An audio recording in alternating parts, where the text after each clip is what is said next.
Do you like my hat?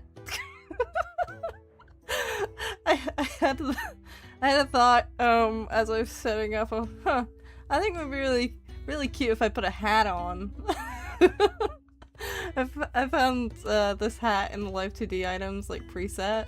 I thought it was really cute. Hey, please take care of yourself or I'll take away your table, PC, phone, and stream. It's okay. Okay, trust. So I actually do want to talk about this.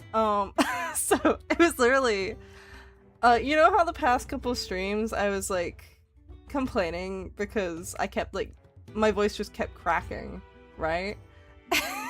So clearly that was not as innocent as I thought it was. It was not as okay as I thought it was.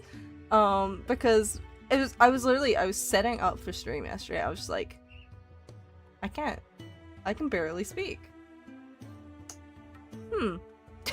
That's not great. It's a goat! Guys! But yeah, so, started feeling kind of shit yesterday. Right before stream, I was just like, there's no way I can power through to the end of the week. I need to remove one stream, at least. Like, I need one stream to be cancelled. Because there's no way. There was no fucking way. So it was basically, I was weighing, like, well, okay, the drawing stream on Friday, I can mute for. I can mute, right? That's fine. If I really need to. But it was like, I don't think I'm even gonna get that far. So I need to cancel a stream. There's no way. So yeah. And then a little after that, I took a nap. I was like, okay, hopefully this like sorts itself out. If I just like speak at low volume and try not to speak if I can avoid it.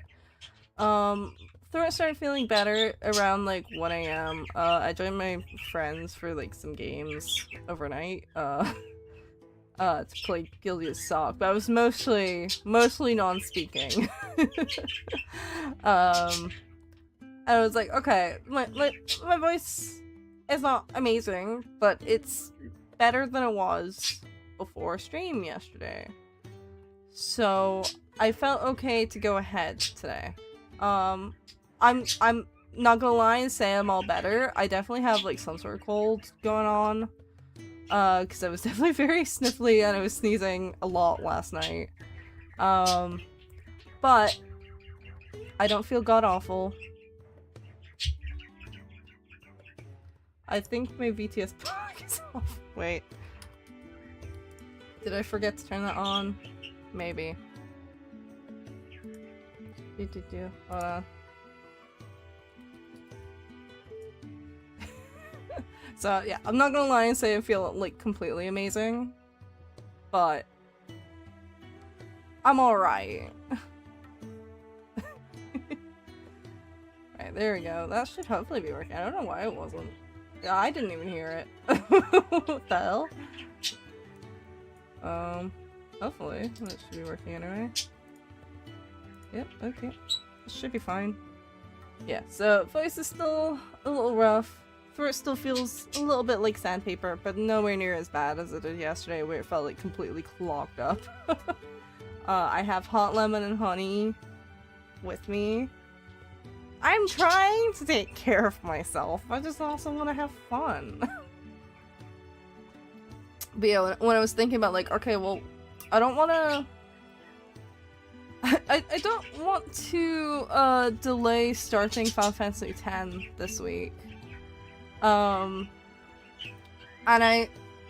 Paranormasight being a visual novel is like, okay, I mean, that's a lot of talking, but I would rather cancel the Wind Waker yesterday than either of those. Hello. I am feeling better than earlier, certainly. I was keeping an eye on it because, like, I mean, worst case scenario, you know, I cancel again, but I was feeling pretty alright by, like, 4 or 5 p.m. So I was like, okay. Please not entertain us as viewers. Please pick this is my entertainment. I want to play Paranormasight. No, I mean, if you remember when I had a chest infection, I didn't stream at all that week because, like, it's not happening. It's not happening at all. A cold I'm willing to stream on just as long as my throat isn't too bad. And I deem it not too bad. You sliced your thumb yesterday. Oh. I hope you disinfected it. That's the worst though. I've done that plenty of times. I once, when I was repairing a suitcase wheel for my convention suitcase, I had to replace the entire wheel. And so I was using hacksaw through metal, but it was really it was like really awkward. I nearly chopped like half my index finger off, I think.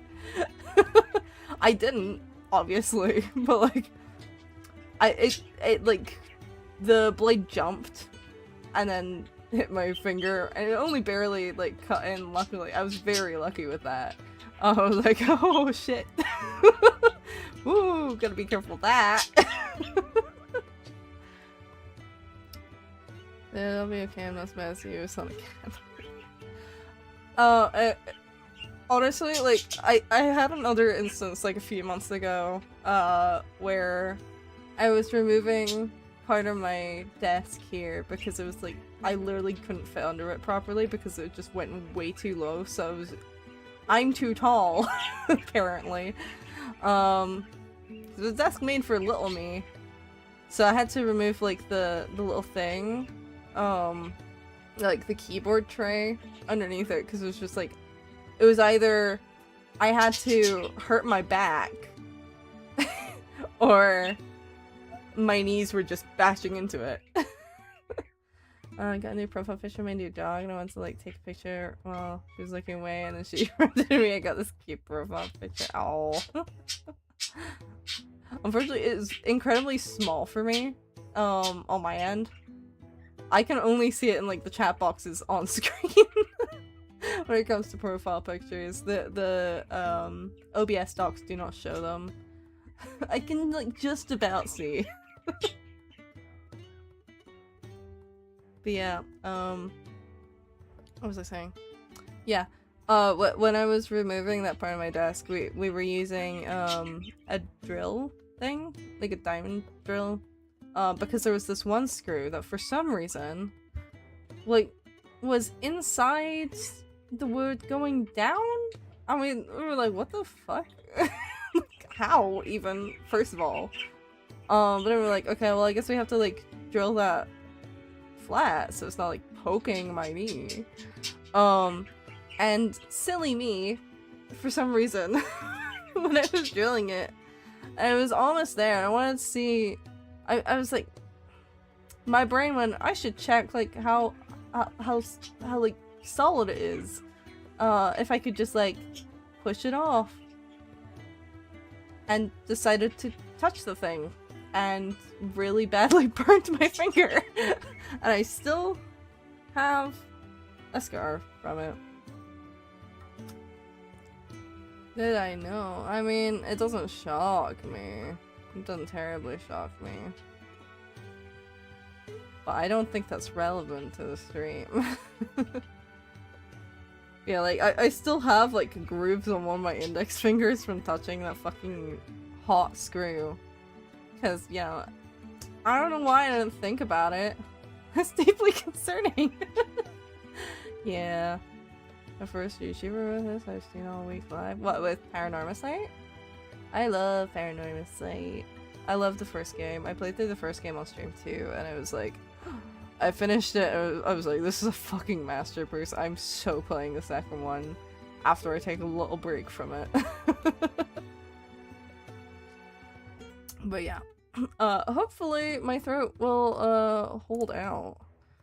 Let me actually, like, I'm gonna load into the game before I switch over. I'm gonna switch over sooner rather than later, because, I burnt my finger and my mom yelled at me like I did it on purpose. They always do that, I swear. My question is, how are you doing? I'm doing alright. I am definitely not feeling as good as usual. Then a Paranormasight, but I am so here for this. You should play Paranormasight. If, like, the first game, genuine masterpiece of a visual novel. Like, genuinely, holy shit. There's so many visual novels where, like, they're really good, but they could be in, like, any story format, any storytelling format, and they'd still work. Like, you could adapt it into a manga or an anime, it's fine. I could never see at least the first Paranormasight. I don't know about the second because I haven't finished it, obviously. But I could never see the first Paranormasight as, like, in any other format. How's my pet doing? He's fine. He's happy right now. He's happy. He loves when I stream. God. It's not a dragon, it's a goat. Holy. Good God. But yeah, my budgie is very, very chatty. He loves when I stream. It's like his favorite time of day. It started fire, but never told me how to do it safely. I asked her, how do I do this without hurting myself? Just to figure out. Oh, wonderful. Excellent. I remember starting fires in, like, scouts. It was always, like, the most frustrating thing. So, like, we'd have fire starters and everything, and it just would not take. Just wouldn't take at all. It's like, what is the point of the fire starter if it's not gonna start the fire? It's not very good at doing its job, is it?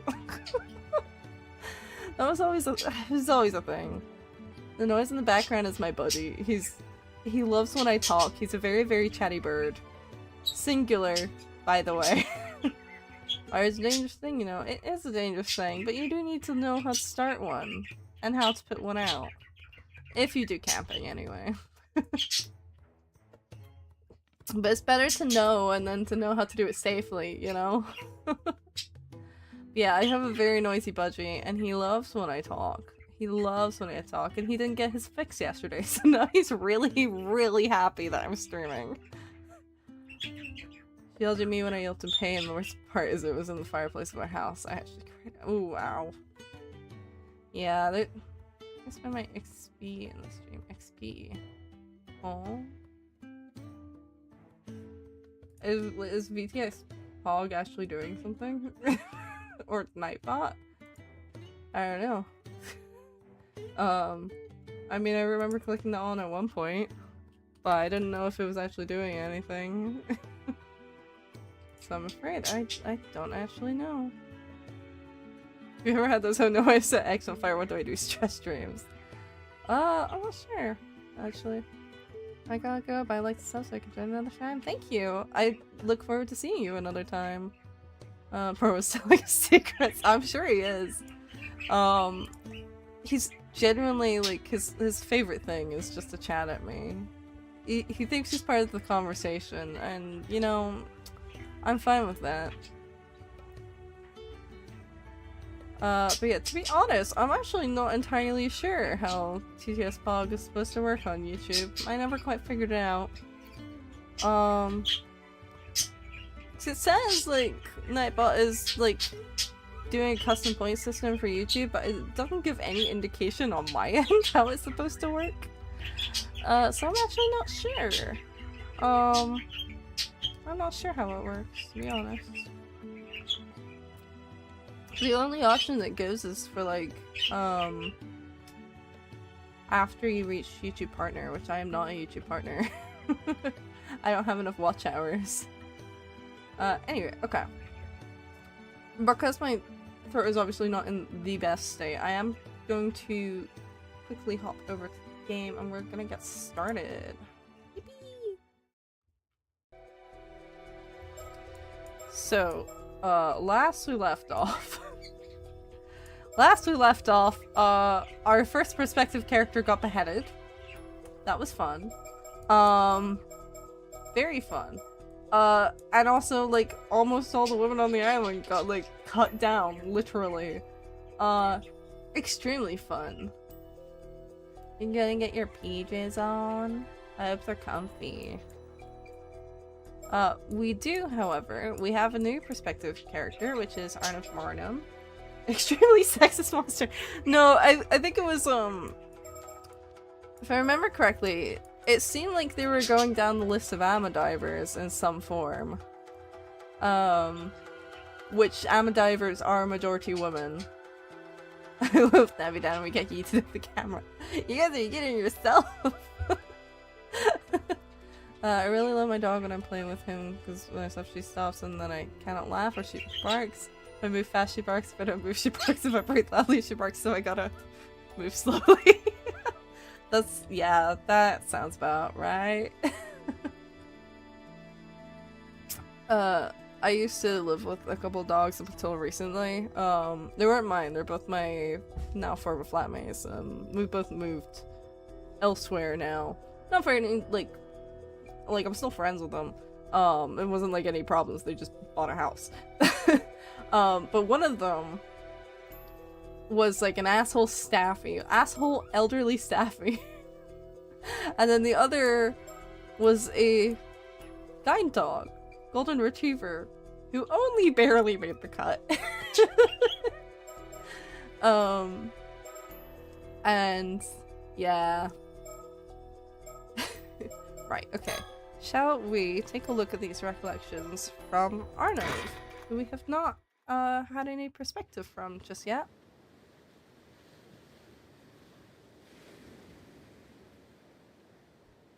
Right.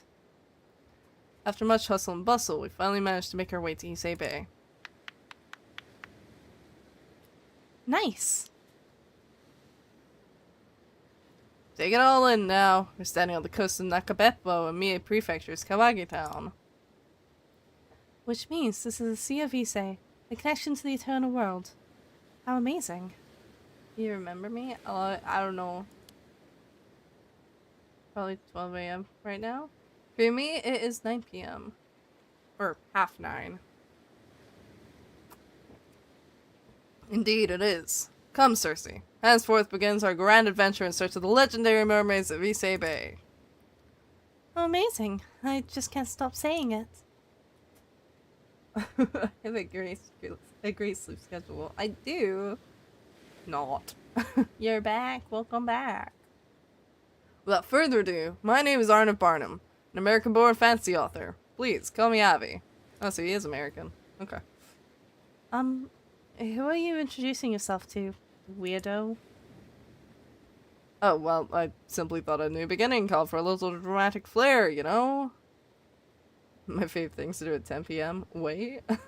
Your sleep schedule, I wish. Barnum's he gonna pull a fast one on me? Who knows? Who knows? Sure.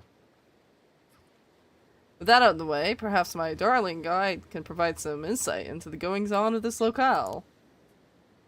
Sure, I've got you covered. Well, this area is now called Nakabeppo. Long ago, it was a region of Issei province known as Betsuho. Records indicate that 3 mermaids were caught in a fisherman's net along this coast back in the Heian period. Now that's what I'm talking about. Let's hear more about those mermaids. Well, the name Navidan. I suppose Navidan is acceptable. Heavy stuff breaking the fourth wall. He's off to a strong start, isn't he? They had human heads with the mouths of monkeys and their teeth and bones of fish, and they spoke and even shed tears like humans. Could these be the fish mermaids you mentioned before, Avi?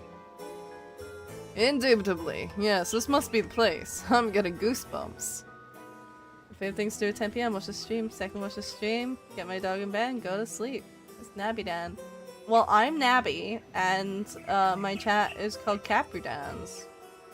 So, combined, it's Nabidan, which I guess is me, apparently. I guess that's fine. My sleep, she bites my arm. Indubitably, yes, this must be the place. I'm Dan. Dude, maybe it was like a internet blip. I don't know. Yes, I'm Nabby. I guess you're Dan. Capri Dan. I sleep at 1, maybe sometimes 3 to 6 a.m. Yeah, that's about the same for me. Except I'm probably more often between 3 and 6 a.m. Because I'm a freelancer, so I don't really have to get up for much unless I'm, like, tabling at a con. Who's Navi? Who's that? I'm Navi. Right, I feel the same way. This is so exciting. Have I used this experience? I have no idea. Gonna be fully honest, no clue. Betso is the old name for the area now known as Nakabepo, Kawaki Town, and Age District. So named during the events of the story, it has since been merged with Sioux City of Mie Prefecture. Said to be in the territory of Taira no Kiyomori's father, Taira no Tadamori, the area has a deep connection to the Issei Heike. It's also said to be the location where 3 mermaids were caught in a fisherman's net and presented to Taira no Tadamori during the Heian period.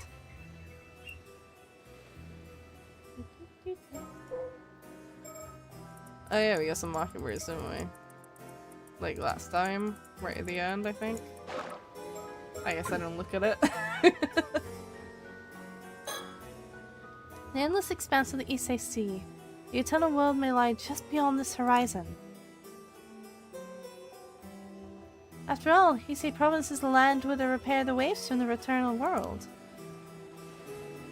The eternal world is purported to be a perpetual paradise, a separate plane from the world we live in. Yes? I have a fear of long words. Is that normal? Probably not. Hold on. Nice from. Fine. Weather. Getting tropical? Yeah, I mean the whole game's pretty. We're pretty much all set on an island. Let me just respond to my mom real quick.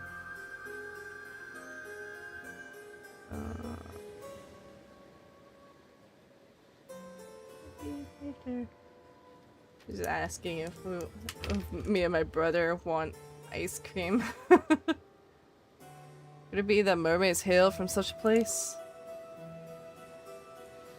Swimstream that I know has a thing like you type to something in this AI like answer your question or something for 50 XP.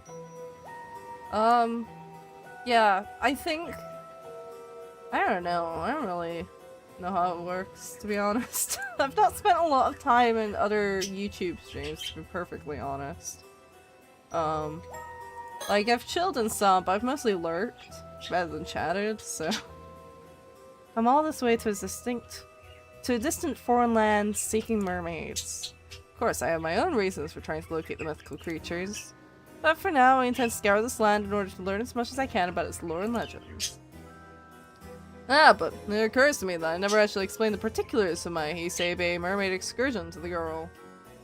Is the stream lagging? Doesn't look like it is in any significant amount. No matter, it's nothing of consequence really, so I'll just introduce my reasons a bit at a time. Let's see. Notable works include The Fiend of Ringgit and Solar Crow, Herma's Travels, and the Bon Appetit the Phantom Gourmand series. Okay. Although Gourmand, he still has a certain naive boyishness to him, most evident in his passion for romantic tales and appetite for chasing his dreams. However, this also comes with an equivalent amount of immaturity, making him somewhat troublesome to deal with. He believes that most any circumstance he finds himself in will sort itself out. An optimistic creed that often sees him casually throwing himself into difficult situations. He remains impressively unbothered even on those occasions he does find himself in trouble, often managing to slip out of danger with nary a dent in his usual carefree attitude. That he's made it this far unscathed is largely owed to sheer luck, although he remains blissfully unaware of this. Alright, I'll go to sleep. Have a good day, everyone. Hope you get better. Goodbye, my friends. Alrighty! See you later. Thank you for popping by. He's currently in Japan seeking mermaid flesh, which is believed to grant immortality. Oh my god. Which is believed to grant immortality. His reason is simple. A fascination with the occult, a pursuit he feels is worthy of devoting his entire life to. Indeed, he is primarily driven by his pursuit of romantic ideals. If he finds something suitably inspiring, he will readily risk his life for it, and is willing to change his views just as quickly for the same. His interest in the occult was born when he discovered his great-grandmother's vast collection of mysterious occult artifacts in the storage of his family's home in America. Among them was a mermaid mummy, which yielded a mysterious map which, when taken apart, a discovery which captivated his imagination and led to his current quest.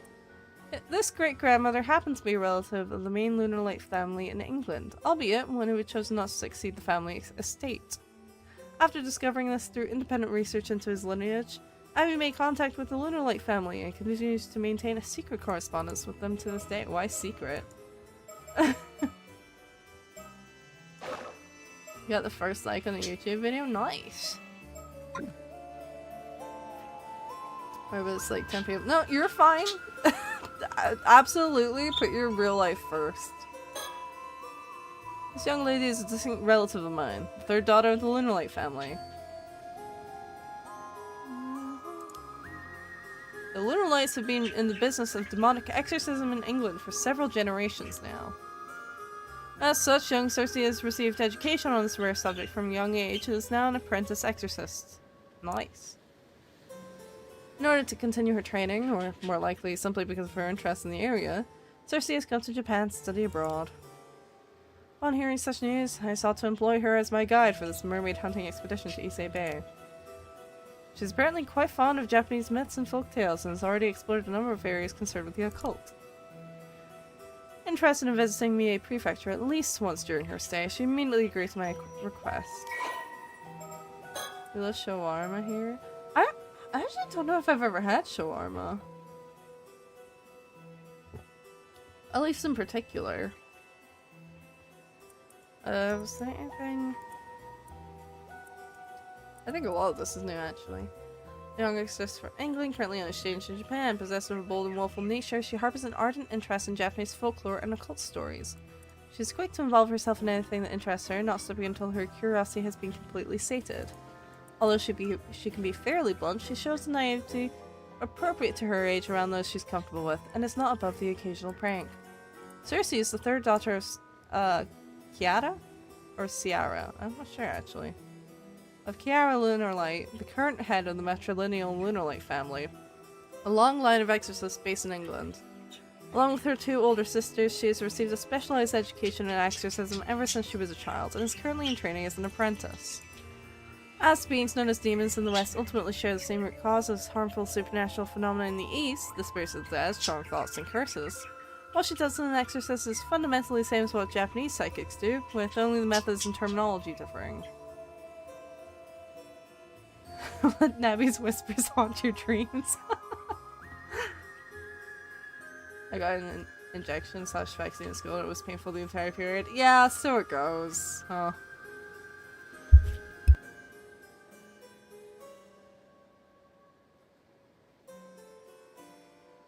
Sorry, I might need to mute periodically today just to blow my nose.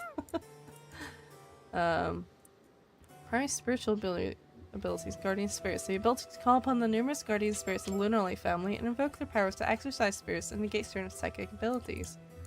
That sounds cool. Shikigami, the ability to turn a piece of paper with an individual's name written on it into a butterfly, which will return to the individual in question. Although she does not have to be the one who wrote the name, it must be Cersei who cast a spell on the paper. Well, that makes sense. Dowsing, the ability to use a pendulum to search for a target based on what the user can sense of their spiritual power. The effective distance of the spell depends on the strength of the target's spiritual power. Although she is supposed to be in the care of the Paranormal Affairs Bureau, confidential Japanese institute, during her time in Japan, Cersei has been spending more time traveling around the country sightseeing than working through her training curriculum. The supervisor in charge of her training has all but given up on trying to manage her as a result, resolving to keep an eye on her, but otherwise not interfere. As such, she's afforded a relatively high level of freedom. I pass out and I have to have someone to hold me down and keep me conscious, and I have to get a needle every 3 months because of personal reasons. Oh. Yeah, I know people who really struggle with needles. I've never been too fussed about them. I don't know. I used to get very regularly give blood. Very regularly. I've never really had an issue. But I've also got quite a high pain tolerance, so maybe that's why. And a sense of morbid curiosity, let's call it. That's always been a thing as well for me. So I've watched much worse out of curiosity when it comes to my own body. Like I've watched my own surgery. That's not the worst fear I have. My stage fright is worse. Honestly, fair enough. Okay.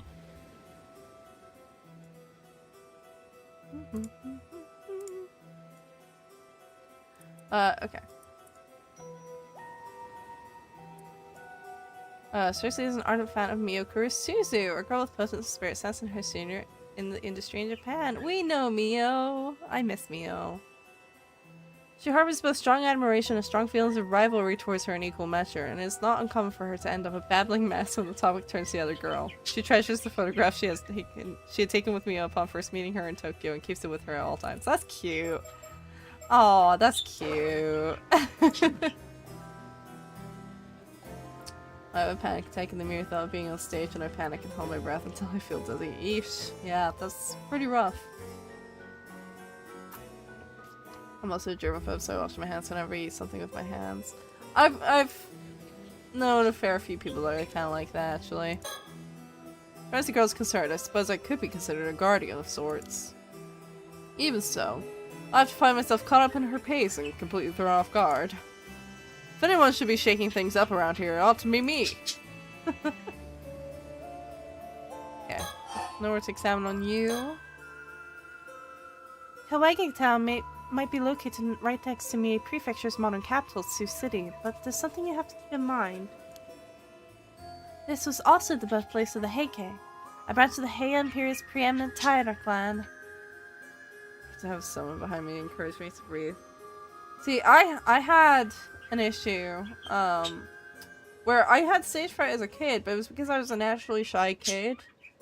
And then even if I wanted to do something on stage, like every teacher would be like, no. I'd be like, why? I want to do it. Let me do it. That's why Nabi makes encouraging noises. No, not me, Lily. If you're going to talk about Issei Province, then you absolutely have to mention the Heike. When I get a virus or even flu, I go crazy and have vomits a single time last year. Oh, nice. Another person ready to track me off stage. Yeah, see, I think my stage fright when I was a kid really was just like that I was a naturally nervous kid. But like I also really wanted to be on stage at the same time. So it made it actively worse when all my teachers would be like, no, you're too shy. I was like, but I'm actively asking you to do it. What? It pissed me off so bad. It pissed me off so bad. And here I am as a fucking live streamer now. What? And then like every other week I'm in person selling my own art with not a hint of shame. Look how that worked out, huh? Huh?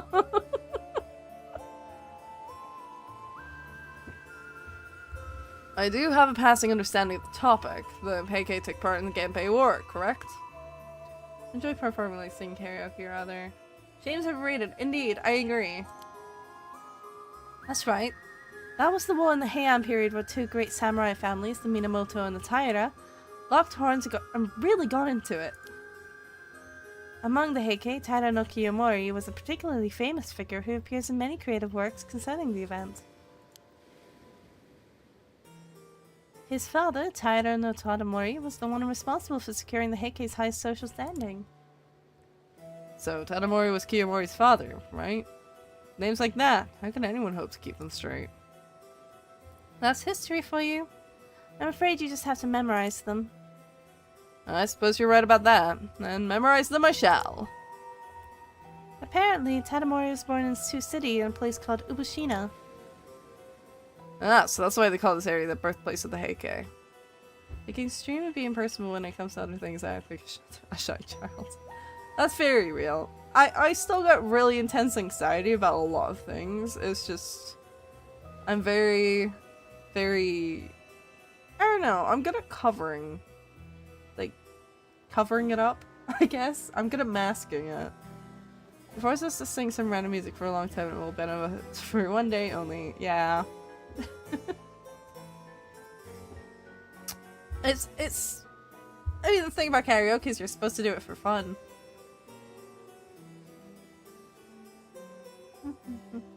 This design, the character design is so nice. It reminds me of one of my OCs. Right? I think it's actually one of my favorites in this game. I felt like because it stands out a lot. Because obviously everyone else is Japanese. Like he's, I mean, you can tell that he's maybe not meant to be Japanese. But like, he still kind of blends in. Because he's not too far out. You know? But like, Cersei stands out. We were the ones saying fun facts. Hi. People who can draw OCs are talented. Well, I mean, talent is really just practice. I mean, I'm an artist.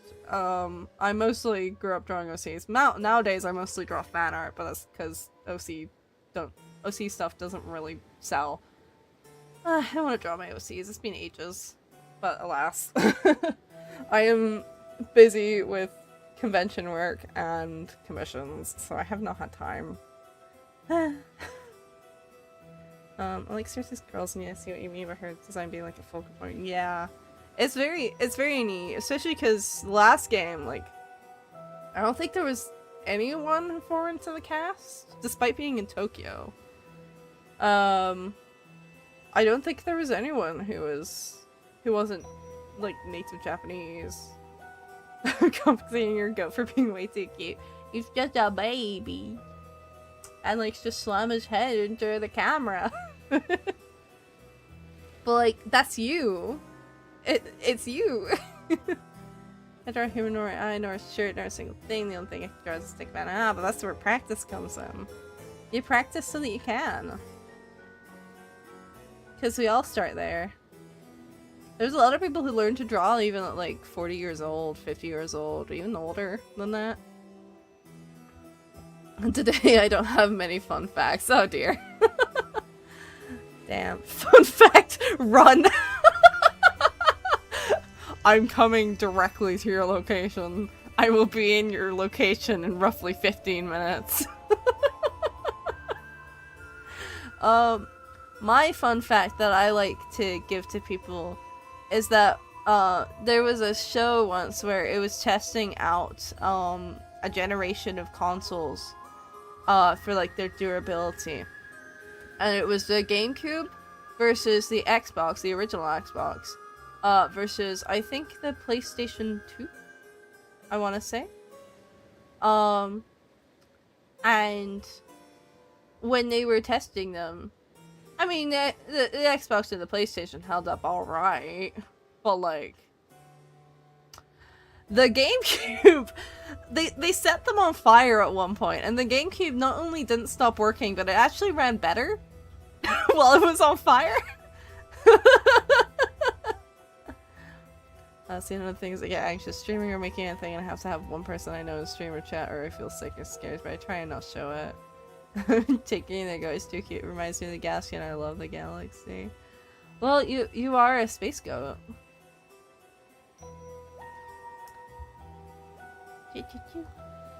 Yeah. Ah, so that's why they call this area the birthplace of the Heike. Sioux City, a city located in the middle of Ise Plain, the capital of Mie Prefecture. Fun fact, did you know rainbows are considered to be a rare occurrence? That's why people love them so much. Man, better on fire. Yeah, literally. Like, like it had like a higher FPS output or something like that. Not to be confused with space ghosts. No, you're not space ghosts. Probably. Probably. I mean, I hope you're not. Previously known as Anotsu, Sioux City has served as a port town since the Heian period, after which it continued to flourish as an important port city for Japan. Sioux City is also known as the birthplace of the Heike. The Bushina area and its suburbs is said to be where Taira no Kitamori's father, Taira no Tadamori, was born. We don't get talk shows.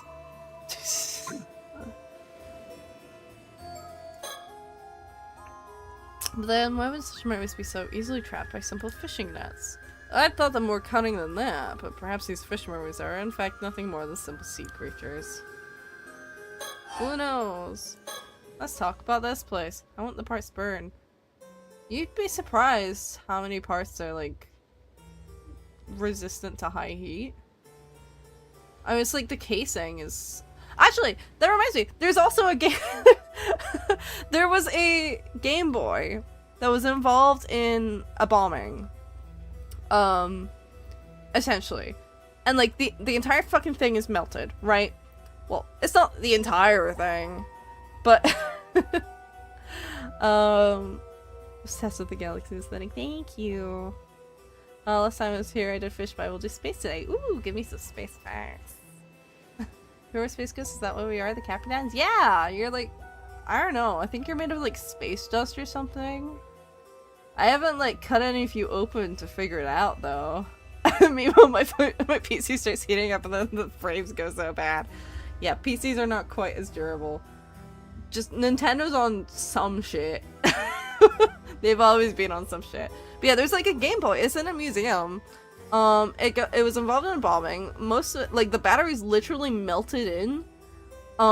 It still works. It has to be plugged in all the time, but it still works. It's barely even a Game Boy anymore. The shepherd would cut us open for science. Viva la Caprilution. I'm saying I haven't. Who's to say I would, okay? Jeez. PCs or laptops? Which cheaper? Technically, laptops are generally cheaper. But I think PCs are generally more bang for your buck. They just also cost a lot more in general, like on a surface level. Space dust goat thing. Having alliance is beautiful, yes. The Go 4 Game Boy is no longer on display anymore, unfortunately. Aww. But still, it's the point being, Nintendo consoles are durable as fuck for no reason. They also made sure that, like, the Nintendo Wii, before it could even leave the prototype stage, it had to be able to take the weight of a full-grown adult for at least, I think it was like 20 minutes. Not sure my PC is freaking 6K. Well, what I mean is, it should be. Like the parts are generally better, and you're able to do a lot more with them if you build your PC right. Now, of course, there are the shortages, the part shortages, but when they're at normal price and they're not being scalped by fucking tech bros, in theory. The fact there are 9 or 10 dwarf planets. Nintendo Switch components in the PC. Local chair, one very good reason, very small children frustrated games. Well, yes, but like they go maybe a bit far beyond. I mean, honestly, like, for fact, this is a stream. It sure is. It sure is a stream. This is the metropolitan center of Mie, and a locus of historical events. Another fun fact, sinking scene in Titanic movies take the same amount of time to get to... Well, it's gotten much weirder here. Welcome to Doodle Now. It's gotten much weirder here. It has gotten much weirder here. To be fair, I do have like the 3rd best graphics card in the world. See, you don't have to go like the most modern. So you can still sub like in older parts and they'll still work if you like, they'll still be perfectly fine. That PC years ago, but didn't use it for a few years now. It seems like the motherboard has gone out. I mean, it can be a power issue. If you don't use something for a few years, the power can get kind of fucked. Like in terms of the power supply, just because it hasn't been used. It's basically like completely drained, you know? I guess that makes it the perfect place to start a new journey. My dad got it for me as a gift though. See, I have a 3060 Ti, and for like 99% of the time, that's perfectly fine. In fact, Jupiter is bigger than some stars. Well, I would assume so, really. Summon a nice GeForce 1040. Honestly, for the most part, that would probably do unless you're like unless you're a streamer. Like, that would probably be fine for most games. To translate the scene where the Titanic sank in James Cameron's Titanic took the exact amount of time it took the IRL Titanic to sink. Ah, okay. I see. Another lovely fun fact. It's not fun! We gotta get back to those mermaids you mentioned. What became of the three that were caught in the fishing nets? At that time, the lord of this area was Taira no Tadamori. You didn't already forget him, did you? Well, the fisherman thought the mermaids were a fascinating find, so he placed two of them into boxes and presented them to Tadamori. The fact that Go could probably eat you, since it probably has the stomach of a galaxy. You know, I'm not even sure what the Capradans eat. I assume they're eating something. What are we talking about? Everything, I think. I think we're all sharing very fun facts. I see that because, like, you know, because, like, black holes. Roast shepherd sounds good. What are you gonna roast me with? Huh? You better be with some good seasonings if you're gonna go out of your way to roast me. Well, the fisherman thought the mermaids were a fascinating find, so he placed two of them into boxes, presented them to Tadamori. Oh ho, Lord Tadamori must have been well pleased by that.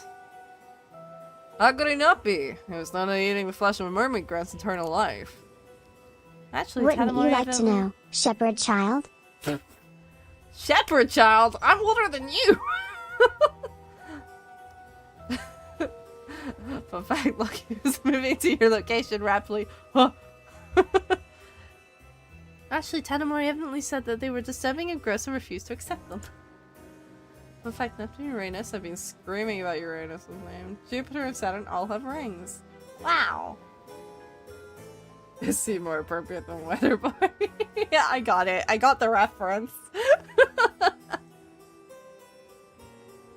Who eats roasted dog bones? I don't think anyone here. I think they'd kind of throttle you about it if you tried to do that here. Fun fact about mermaids, some people think they are fish on top and human on the bottom. There is no right or wrong answers. I myself eat mostly food from Earth. I think that may be most Capradans, in fact. Yeah, I mean, this game has gone over like quite a few different versions of mermaids, actually. I mean, even here, we were talking about fish mermaids versus human mermaids. Or Avi likes to talk about them like that, because that's like the primary ones mentioned in this game. But like, you know, we've even got here, like, this being a fish mermaid. Another fun fact, sirens, depending on mythology, can be women with wings, and others they're ugly mermaids. Yeah, they kind of... Some people took them on and then they turned into like harpies. For like the winged ones, and then the fish ones turned into mermaids, essentially. Which is interesting. Hey, Earth's gravitational pull, guys, I love it. You said you were as old as the universe, remember, I don't forget, okay. Yeah, that's correct. God, what a waste. However, the fisherman cut up the remaining mermaid and ate it himself. Sirens were birds first before the myth makers got confused and made them fish folk. Well, I mean, you see a bit of both in Greek mythology as well. It seems like it just kind of changed over time because the siren myth was like related to sailors. So I think like they started as birds, and then because of the conflation with like fishermen, they then became like the mermaid type sirens. Fun fact, on my way to Lucky, my bag hit a fucking tree, but I still survived. I'm still bringing him his food. I am a mere 2.0.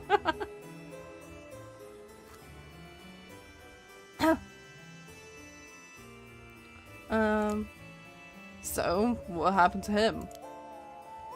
Well, the fisherman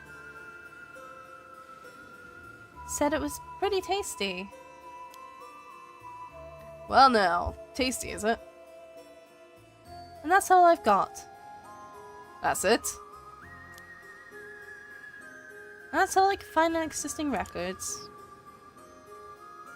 Then the act of eating a mermaid's flesh alone may not produce any results.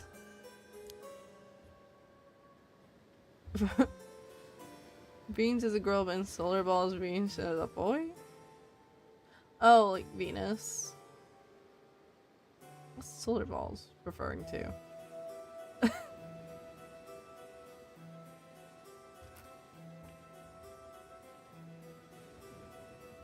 Venus is also a Roman god. That's what the planet was named after. It's also a symbol. I suppose then there may be other requisite conditions, wouldn't you say? Well, considering the sheer number of eyewitness reports concerning mermaids, it is odd that there aren't more immortals walking around.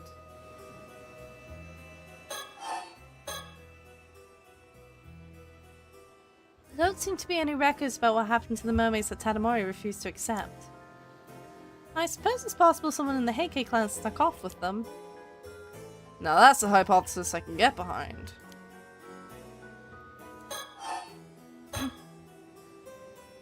I've put together an assortment of files concerning the Heike, so feel free to give them a look if you're interested.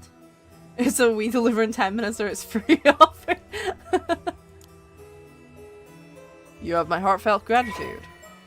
Okay, oh boy. Taira no Tadamori, the father of Taira no Kiyomori, an influential figure of the Heian period, was the man responsible for solidifying the social standing of the Issei Taira clan, and was notable for being the first samurai permitted to enter the imperial court. Entering the imperial court meant being granted access to Tenjo no Ma, a chamber where those who directly served the emperor performed their official duties. In an era where the warrior class was still considered of low status, the samurai rising to the level of court official was unprecedented. The Issei Taira clan went on to extend its influence across various provinces, with the vast wealth it gained through trade with the Song dynasty of China solidifying its foundation. This significant influence was later inherited by his son, Kiyomori. Got a whole delivery going on. Oh dear. Tadamori was said to have been a man of strong will and perseverance, yet despite the power he amassed in his lifetime, he was also said to be modest and disinclined to indulge in luxuries. Solar Balls is one of my favorite YouTube channels. Oh, is it a YouTube channel? I see. Nukemaru. Tadamori's sword, an heirloom passed down through the Taira clan. Originally named Kogarashi, is said to have become known as Nukemaru when a giant snake emerged from a lake and made to swallow Tadamori whole as he lay resting. At that moment, Kogarashi, which Tadamori had left leaning nearby, slipped from its scabbard of its own accord and drove the snake away.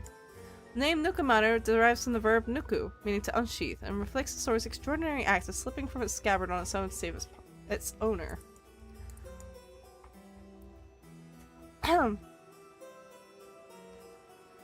Nukemaru was later inherited by Tadamori's son, Yorimori, but after the downfall of the Taira clan, it is said to have changed hands several times, and its whereabouts are currently unknown. The murders of Betsuho. One time, when Tadamori was visiting Betsuho in Issei province, 3 creatures with the heads of humans, lips of monkeys, and teeth and bodies of fish were caught in the local fishermen's nets. Dubbing these creatures Ningyo, the original Japanese word for mermaids, the fishermen put 2 of them in a box that had washed up with them and presented them to Tadamori. However, Tadamori was unnerved by their appearance and refused to accept them, and it is said that the remaining mermaid was cut up and eaten by the fishermen, who found them to be delicious.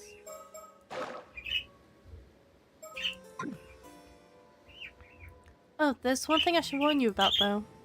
Oh? This group sometimes gets referred to as Issei Taira as well, which might make things a little confusing.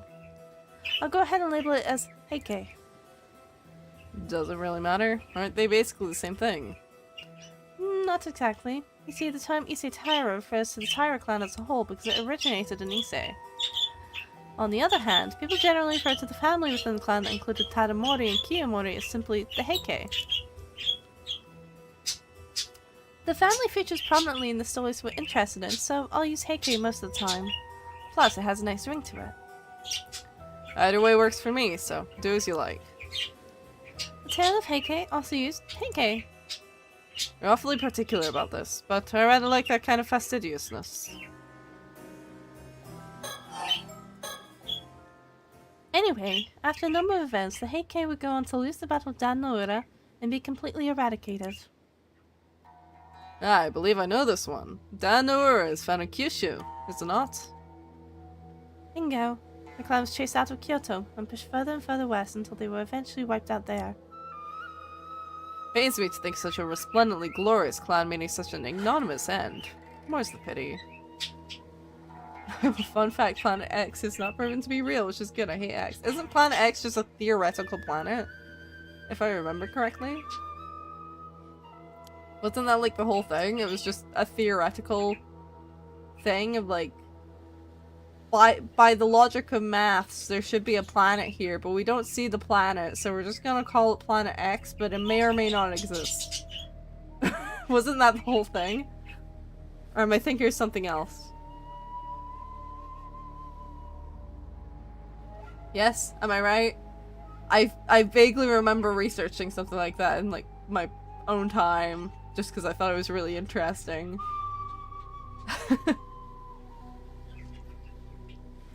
Did I remember correctly?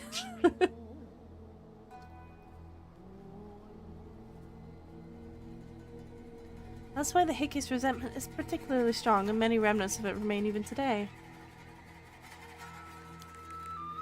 Shrines and monuments have even been erected throughout the land in an attempt to quell that resentment. Ah, now we reach your particular field of expertise. Because the clan fell from such an exalted position so abruptly, that resentment is exceptionally persistent and quite pervasive. We always share things with Nami. Yeah, you all share. That's why you get to, like, stay here. Otherwise, I kick you guys out of my little, like, edge of the universe pad.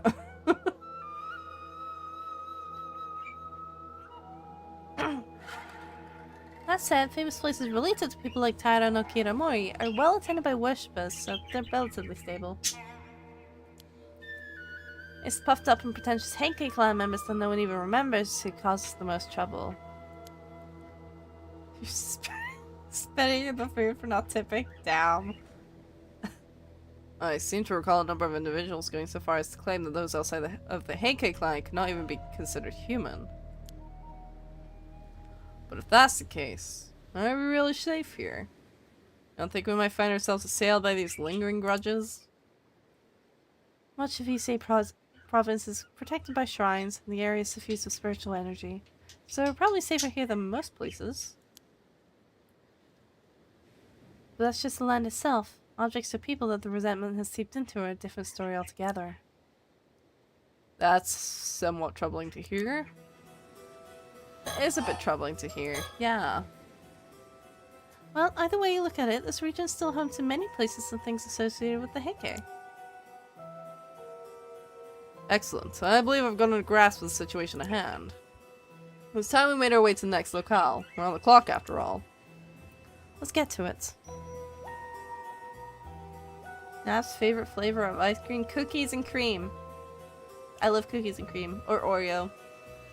I also really like fish food as well, similarly. So we can move now. Where are we going? We're going to Anno Town? Okay.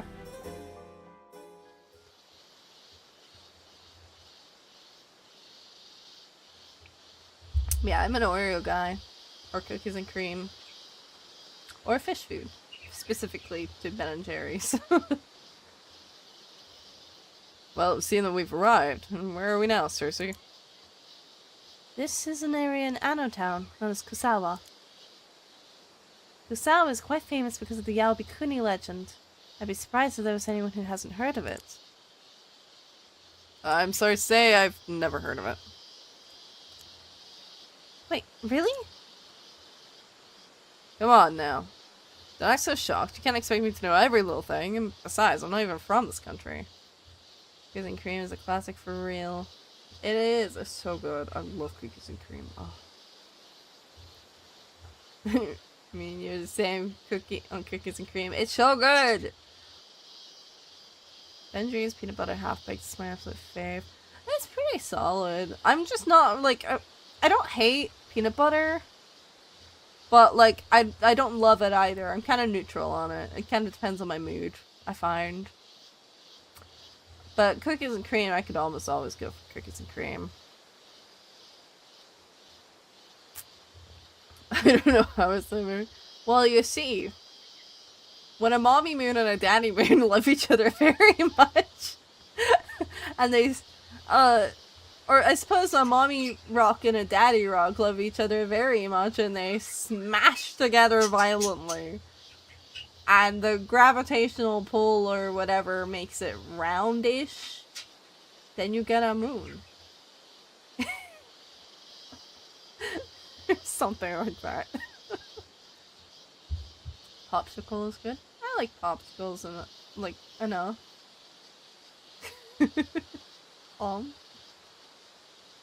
Am I wrong? Guys, it's time you gotta learn about the planets on the planets. The moon rocks and the moon rocks. The moon rocks and the space dust? Yeah, something like that. Maybe that's a better way to put it. The moon rocks and the space dust. You gotta learn about it, guys. Come on now, don't act so shocked. You can't expect me to know every little thing, and besides, I'm not even from this country. The very reason I requested you be my guide was so you could teach me about things like this. A mommy rocket and daddy rock. I guess that's true. Okay, I understand. The two genders. And the secret third one is like space itself, I guess. I'll be counting on your explanations. Town is located in the Age district, so named during the events of the story. It has since been merged with Sioux City of Mie Prefecture. And the Kanagramma Rock, yeah. Located at the foot of Kyogamine, a mountain with a single 819-meter peak, the land surrounding it is rich in natural splendor, with multiple hot springs welling forth from the earth around it. From the Edo period until the Meiji period, it was known for being a primary place of production of tsumoji, a delicate fabric woven in such a way as to be semi-transparent. Interesting. Ah, the fabled beauty of the serene Japanese countryside. It really is charming. Oh yes, the incessant chirping of locusts combined with unrelenting heat. It's Japanese summer, alright. It's fascinating to think that such a peaceful place could be home to such profound historical events. I'm practically chittering with excitement. How can I hear? What do you mean, how can I hear? I got ears. I got two big ears. I can see that. Let's try and keep a cool head, shall we? I'm here for the goat only. I am also a goat, though. And it's my stream, right? The legend of Yabikuni originated here in Kusawa, Anno Town. Long, long ago, a 17-year-old girl named Osato lived in this village. She unknowingly ingested the meat of a mermaid that was served during a village gathering and became immortal. After subsequently being persecuted by the other villagers, she became a nun and made a pilgrimage around the entire country. So, they are a proto-Earth crash because they love each other. And then Luna, Moon, and Earth formed. Wow. Wow. Are we moving on to sad facts now? I mean, sure, I guess. Like, I literally am the goat. I am a goat. You can't read? I mean, you said you're dyslexic, so I guess that makes sense, right? Like, look. Like, I got goat legs. Goat leggies. I'm literally the goat.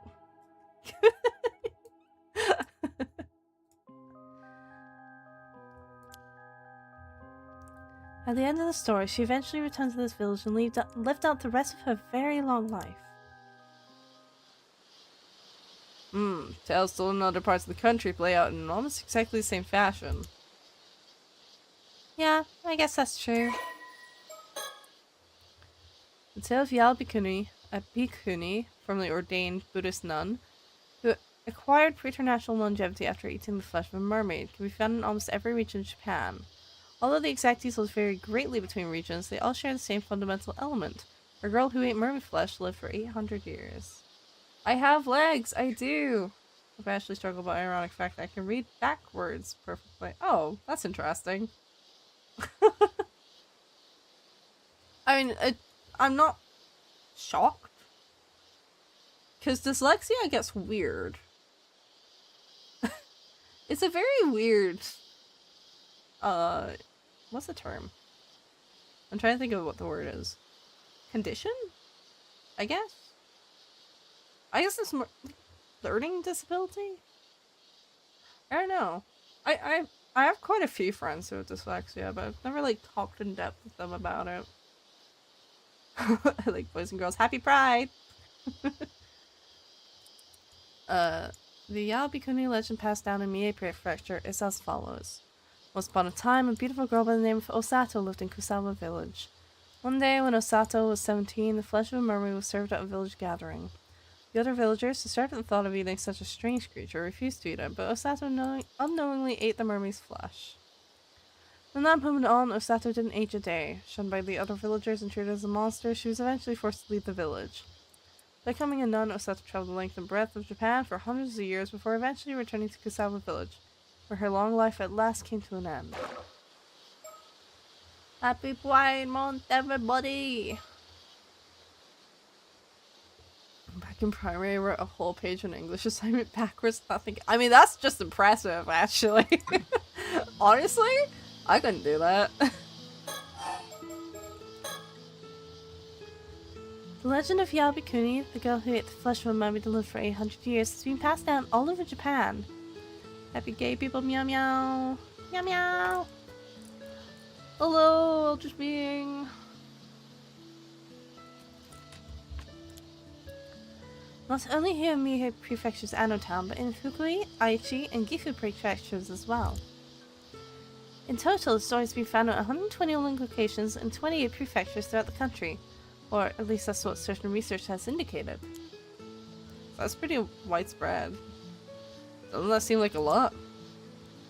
Were there really that many different Yao Bhikkhunis out there? Obviously, not all the legends can be true. I actually have a theory on the subject. Will you like to hear it? By all means. I love Flame Hat. Thank you! It's one of the default Life 2D items in VTube Studio. I was like setting up a stream, I was like, this would be cute. Let me put that on my head. So I actually called my mom and my mom was shocked and asked if I could read it. I read it perfectly. It's such an odd thing. And also such a personalized edition to have, from what I hear. That's pretty cool though. I mean, I assume it probably doesn't help you a lot of the time. But I mean, that's a cool party trick at the very least. By all means. Most of the legends refer to a woman who stopped aging and lived for 800 years after consuming the meat of a mermaid. At that point, because others find it strange that she wasn't getting any older, she wasn't able to live in normal society anymore. Do I know what Animal Crossing is? Yes. I am incredibly normal about Animal Crossing and have been since I was a small child. I suppose that would be natural. It would explain why she withdrew from the world and became a nun. Although that being said, I haven't played in a few years. I need to play it again though, because I only just got like some of the I'm becoming a villager, aren't I? Maybe. Would you like to? You're going to see a horror movie and then I'm going to see the Amazing Digital Circus movie. Let's do that. Ooh, have fun. I'm going to see it tomorrow. Exactly, and that's how she got the name Yao Bhikkhuni, the 800-year-old bikini nun. seeing the back rooms? My grandmother's going horrible. My local store's out of monster. It's honestly, that's just a hate crime, straight up. I want to see the back rooms, but I'm already seeing the Digital Circus movie tomorrow. And I don't quite have time to see both, so I think I need to schedule something for next week, mayhaps. But I also have to do like a lot of work, so I'm kind of wary of spending that much time. Ugh. I don't know, maybe I'll see if there's a showing on Sunday or something, like Sunday evening after I get home. But I might be too tired for that. I really want to see it though. Cries and multi-venom, yeah. But I really want to see the Backrooms movie now. You've never been to a cinema? It's a good time. If you like spending a lot of money on snacks, that do not have to be that expensive. But I mean, no, it's fun. It's a nice chill time. They're perfectly normal and can be trusted to be left unattended with the villagers, true. You wanna watch the Odyssey?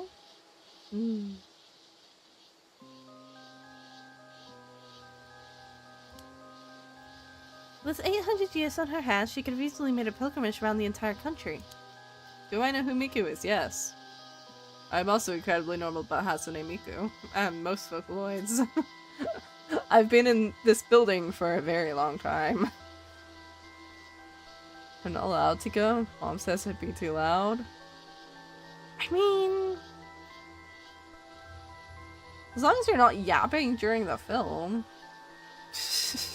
You know? We got a new badge or whatever and stuff like stuff. Bloodhigh? Dumpster of noises.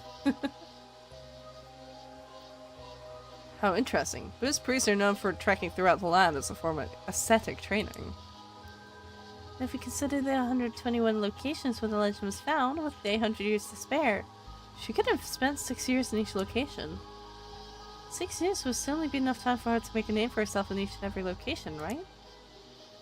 Oh, my dear, I believe I see what you're getting at.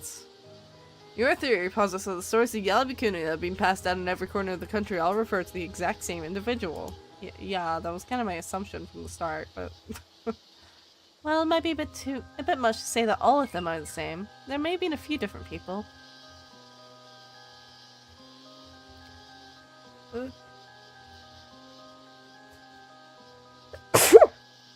Sorry. Gotta go? Alrighty, have a good rest of your evening. Or day. Or time zone. My mom thinks will happen, but if it's something I can have focus on, I can actually be quiet. I mean, honestly, as an adult, like, I mean, I'd say give it, you know, if you go by yourself as well, you're much less inclined to talk during a movie. Especially because, like, you can pick what seat. You can always book a seat that's, like, fairly far away from people if you're really concerned you'd be yapping. If you're in a theater with only, like, a handful of people, to be honest, people don't really tend to care at a certain point.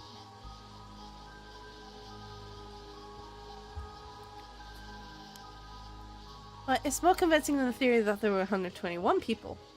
What is time? I don't know, man. I don't know.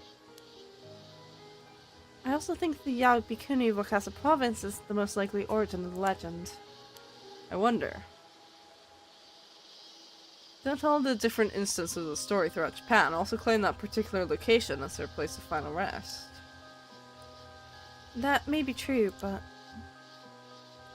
I assume that each of those different places wanted to have a grave or some other tangible marker to base the legend on. Oh, never mind.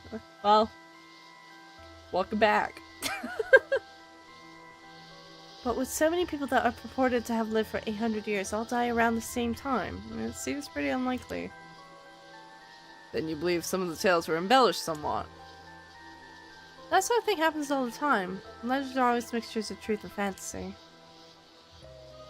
Moreover, it doesn't make sense that every single immortal would decide to become a nun. Sometimes I appreciate or hate art block because art block helps me appreciate what life has to offer, and I study its game innovation, but when it's annoying, I can't do anything. Yeah, I think it's the sort of thing where you kind of it's an indication that you've maybe been going a little too hard, and your brain needs a chance to like recover a bit. There were likely some places that simply believed Yalabikuni was the term for an immortal. Rather than known, for all we know, she said, I'ma be known over that, and became an Amma diver. Suddenly reminded of the site in Japan that allegedly was visited by Jesus. Well, stranger things would have happened, right? But Artistic art blog, toxic relationship part 1, yeah. It's actually pretty insightful. Many legends are based on simple semantic and misunderstandings. Now wait just a minute. I won't stand here and let my dumb joke actually become a salient point of discussion. Let's drop it then. But still, if one word somehow lived for 800 years, the person that became immortal after the Kamakura period could still be alive today. True, and if so, I'd love to sit them down for a long chat.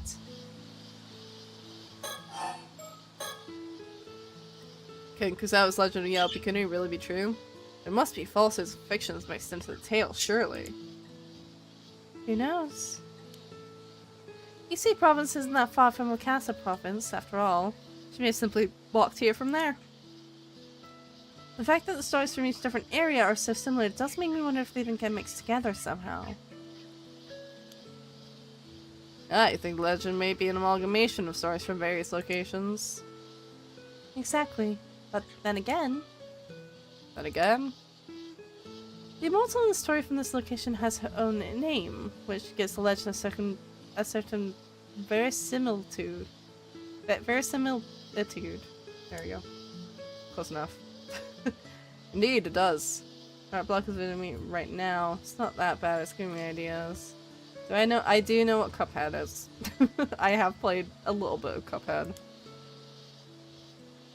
If it's something that's known on the internet, there's like a solid 90% chance I probably have at least heard of it.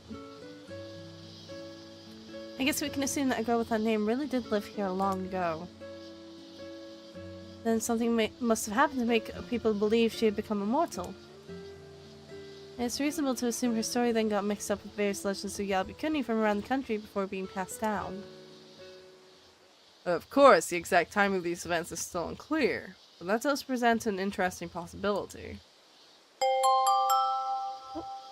Husky! Hi! I'm gonna pretend I'm really surprised that you're here! How was your last hour on your stream? Bark bark. Indeed. Please go get some rest, Husky. How'd things go in the last hour? Your final hour? Or so, roughly.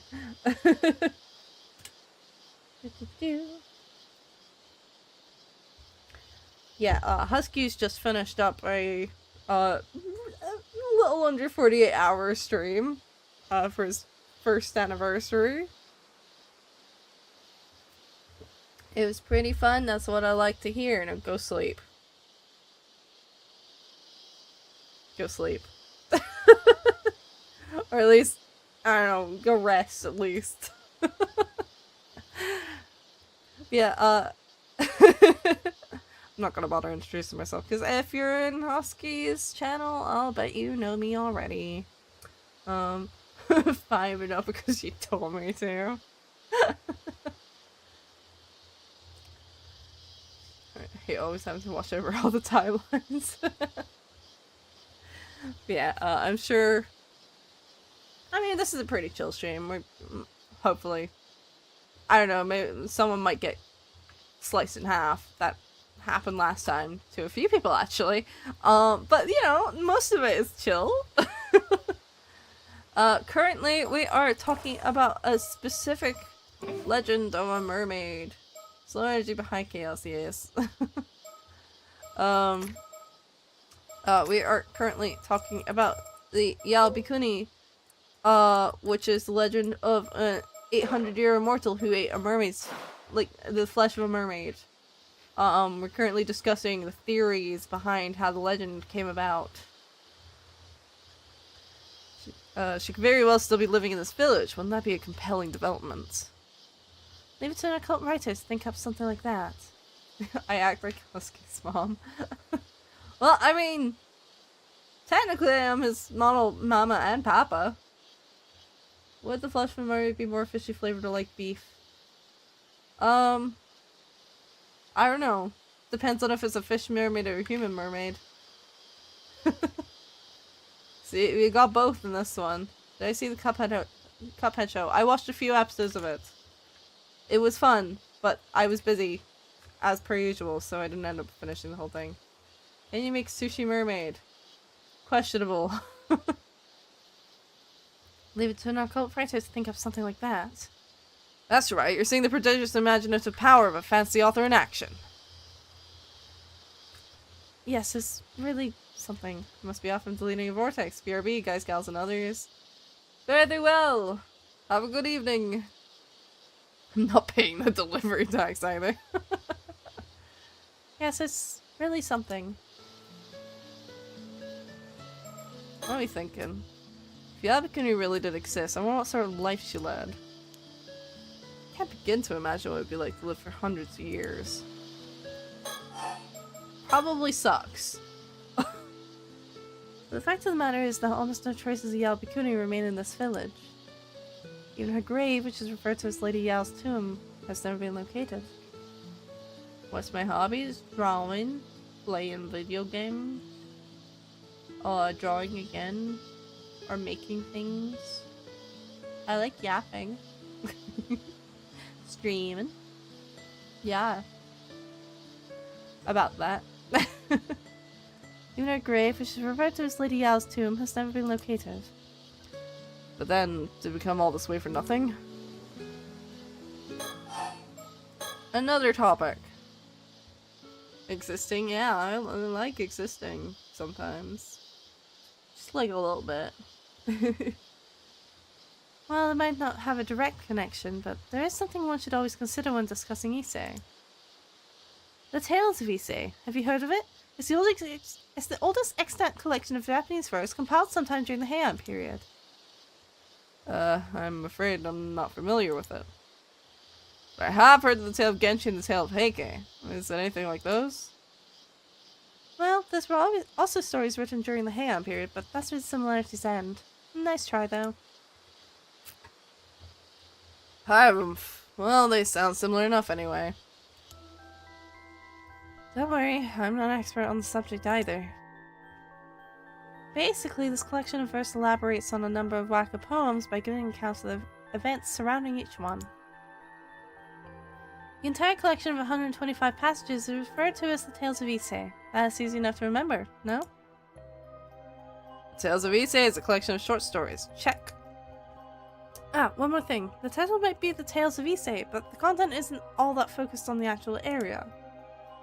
Oh, what's this now? Are they intentionally attempting to confuse and bewilder us? Some believe the title comes from the fact that Passage 69 is set in the Issei province. At any rate, I just thought I should bring it up because it does have at least a slight bearing on the topic at hand. Well, you gotta go, but I'll be back for the cute girl. Alrighty, thank you for stopping by.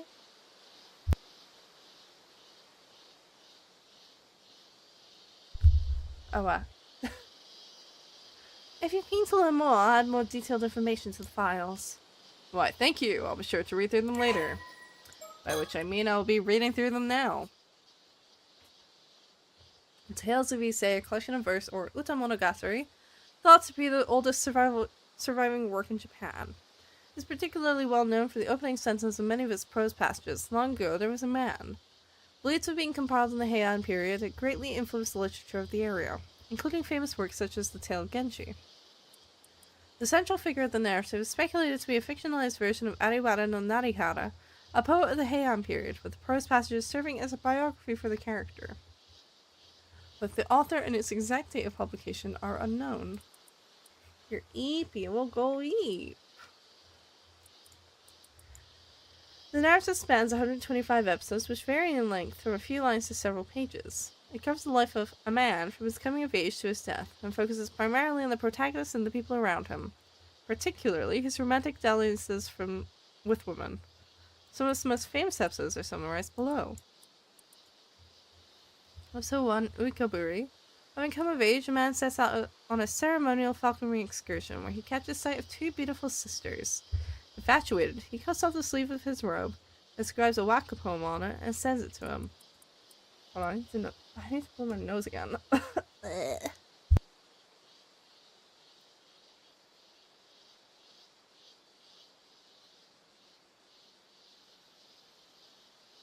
Okay, there we go. Hopefully that'll be that.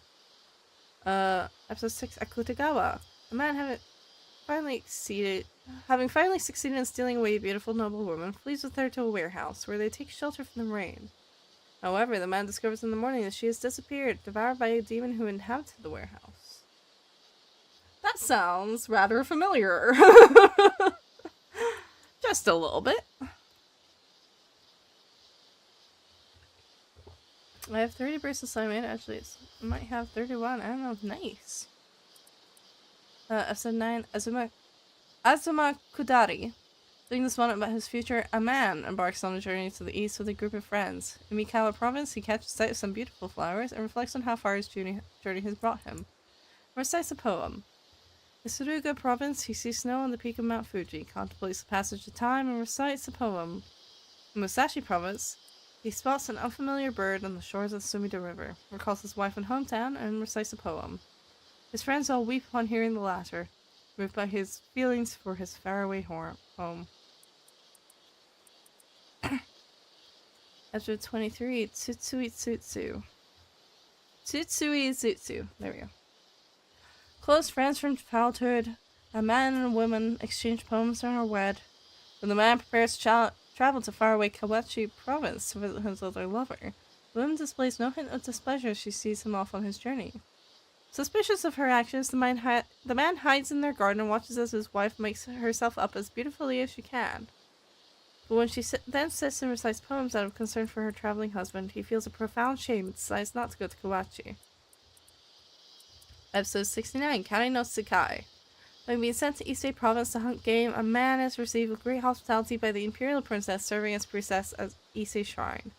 Attracted to each other, the two attempt to meet in secret, but can find no opportunity to speak intimately. Although they promise one another to meet the following day, it is not meant to be. The two exchange poems of farewell before the man sets out to continue his journey. The sink is broken, the top came off? Huh? Go early and take a nap. If you feel tired, please do. It's perfectly alright. Episode 95, Hikoboshi. Having fallen in love with a woman who serves in the imperial court, a man finally manages to meet her after patiently awaiting for the right moment. However, the two are still separated by a screen. The man recites a poem to her, proclaiming that his love for her is greater even than Hikoboshi's love for Orihime. He compares the screen separating them to the Milky Way that separated the two legendary lovers. Moved by his words, the woman removes the screen, allowing them to finally meet face to face. I wonder if these are going to be our curse stones.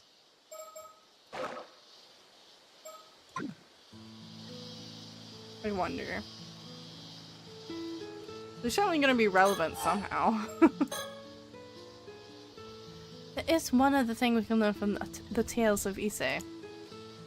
Adding the tail off to a book title really classes things up. You should keep it in mind. It was apparently all the rage during the Heian period. Oh, I couldn't agree more. My next work is certainly going to be a tale of. Well then, I suppose that brings this particular subject to a close. On to the next. No rest for the wicked, I say. Time to tackle the next mermaid myth. Sure.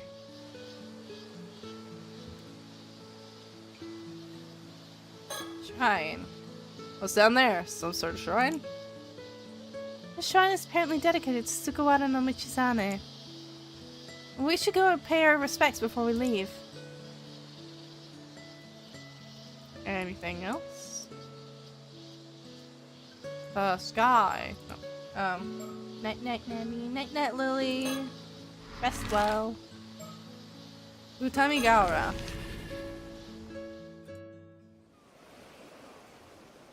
Who is my favorite YouTuber? Depends. And here we find our next subject of inquiry. What place might this be, my dear? This is Futami Gaora, the coastline that lies beside Futami Town. It's just over from Ise City.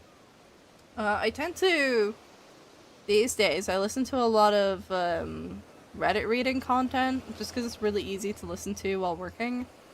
I tend to listen to Oz Media, aka Oz's Vault, and Vancy at the moment is who I'm tending to go for. I'll miss you too, Lily. Those are the two I'm tending towards at the moment. And I've been watching Oz for a long time, but I'm not sure I'd call them my favorite YouTubers. They're just like the ones I enjoy listening to the most. When I need like something while working. The coastline that lies beside Futami Town. It's just over from Ise City. Ah, then we finally penetrated the outskirts of Ise City proper. Things are suddenly beginning to heat up. I inferred that Ise City was the prefectural capital from the fact that Mie Prefecture was once known as Ise Province. Not bad, eh? Yeah, well, I can understand how you would arrive at that conclusion. But the truth is, Mie Prefecture is composed of 4 separate provinces. Ise, Shima, Iga, and Ki. Yes, that's so. But that doesn't change the fact that Ise City is regarded as the spiritual capital of Japan, making it a very important location. Very interesting. The sun has already begun a steady descent, so perhaps we should pick up the pace a bit. This is where we see our, quote-unquote, mermaid corpse. The Temigara's sea is famously said to purify the body, so many visitors to Ise Shrine come here as well. The scenic beauty of the location has even been featured in poems from antiquity. It certainly is easy on the eyes. The strands of pine trees along the shore make for quite a striking image. To make it even better, the embankment we're standing on offers a 360-degree view of Ise Bay. Makes you want to get out on the very edge to take it all in. It really does. Being surrounded by the bay like this is such an enchanting feeling. What a breathtaking view.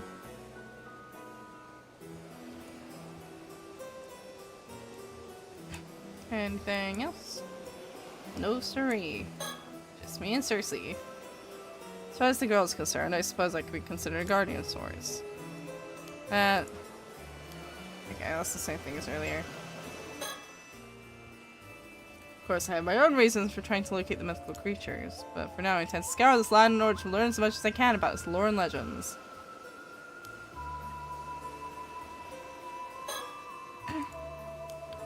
You just gonna say the same thing? Okay. You're not checking off though, so... Gonna be talking about something.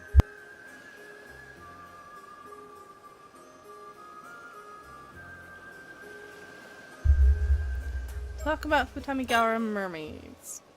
So, does this place have any legends featuring mermaids? It does. A record called the Kagenki was written by people at Horyuji Temple after the Kamakura period. In that record, there are a total of 6 instances of information concerning mermaids. 6, eh? That's certainly promising. One of those entries describes a sighting here in Futami, Ise Province, on April 3rd during the 2nd year of the Enbun era, which would be 1357. So they even noted the exact date. How fortuitous. The passage is as follows. When the sea of Futami in Ise Province came Enmeiju, delivering perpetuity. So, what exactly does that mean? My guess is that a mermaid was spotted in the sea by Futami, and it was named Enmeiju, meaning health and long life because it granted longevity. There are 8 planets, there sure are. At least in the solar system. Or our solar system, anyway. Aha! It granted longevity, did it? Finally, we're getting to the good stuff. Yes, it's another account relating to mermaids to Yellow-Bikuni. It seems the idea of mermaids granting immortality had already been established at that time. Indeed. Now we even have a name.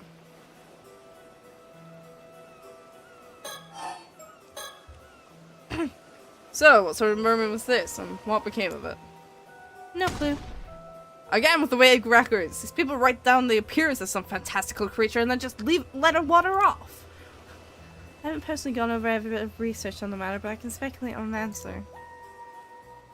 Records of mermaids in other places also often refer to them by name. In fact, it may not have been all that uncommon for the people in the area to encounter them when these records were written. Now, let me see if I follow your meaning. The same mermaid would appear repeatedly, healing people in the area to grow accustomed to it. Am I on the right track? Or leading people in the area, even? Exactly. I mean, you wouldn't bother giving a name to something you only saw once, after all. These people may have even come to have a kind of rapport with the mermaids. At the very least, it doesn't appear as though they were trying to capture any. Mermaids that people didn't want to capture? And they weren't seeking its flesh. Perhaps there was a way of obtaining immortality even without the meat. Maybe mermaid meat really was just tasty and nothing more. And if that were the case, then it makes perfect sense that they would view the mermaids as a divine creature. So they treated it as an auspicious being that blessed others with long life. You may be on something there.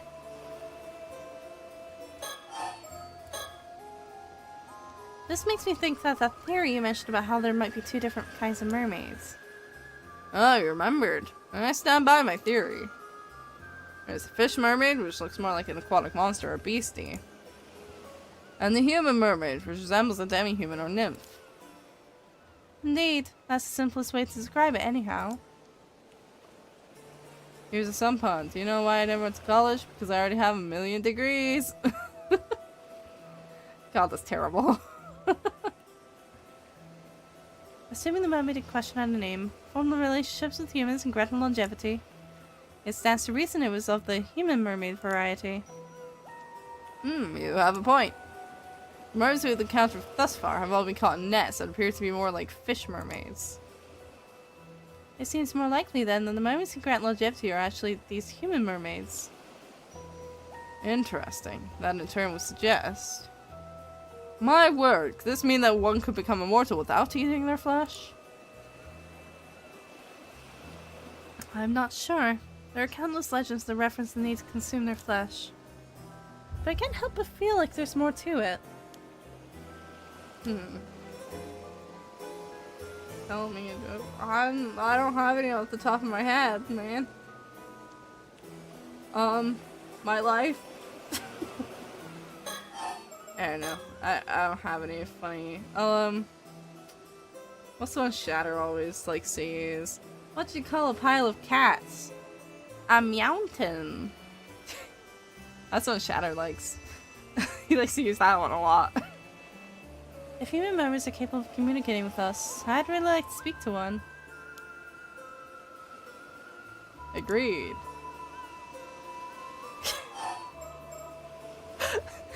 I've heard Shatter tell that joke so many times, so I was like, what's the one he always tells? That one.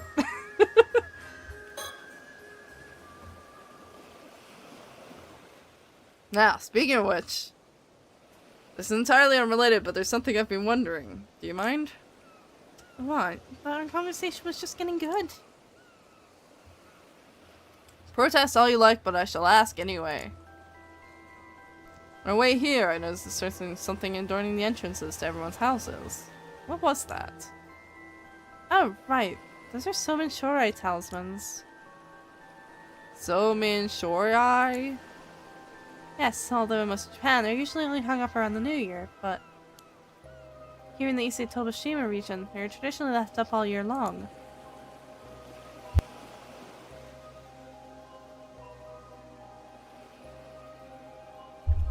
Interesting. I can add more detailed information to the files for you later. What's this about? Type talisman inscribed with the character Somin Shorai Shison, being descendant of Somin Shorai. These talismans come in a variety of forms, ranging from smaller objects such as paper slips, wooden tags, or hexagonal wooden charms, to larger objects such as hoops, would have entwined miscanthus reeds or shimenawa, sacred ropes used for ritual purification. These talismans are generally placed at the doors of households as a prayer for sound health and to ward off illness. Many households in Ise-shima place Somen Shodai talismans at the entrances to their homes, usually in the form of paper slips or shimenawa. Although most families in Japan only put shimenawa up during the New Year, in Ise-shima they are kept up the whole year round, being replaced once a year on New Year's Eve. The words Somen Shodai originate from the name of the central figure in the legend of the same name. Although many versions of the tale exist throughout Japan, the tale is generally told in Ise-shima is as follows.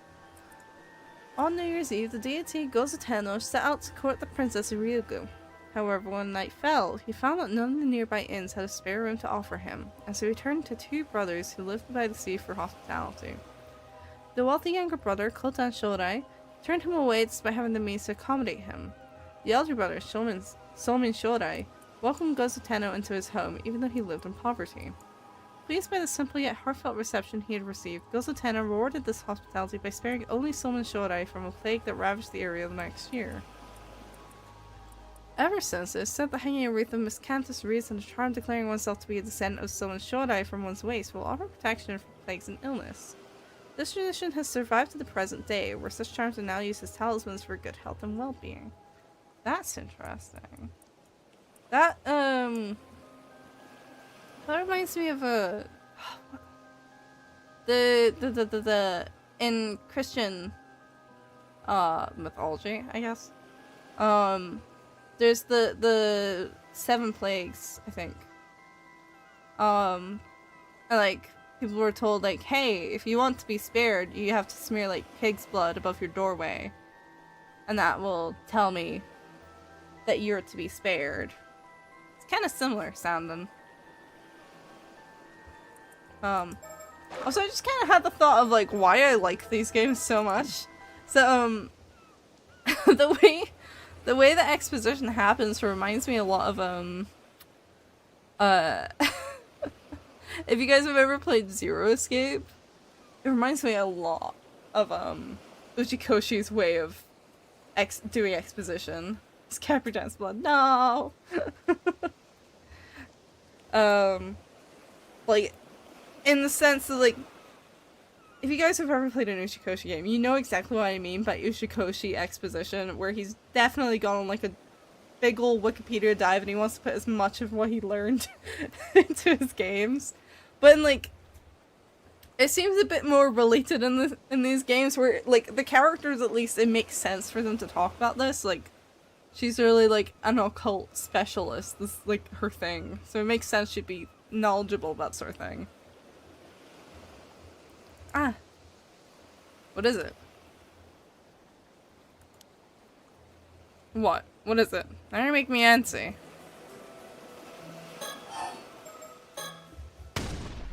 Come now, seriously, you realized something about those Somen Shodai, didn't you? You must share.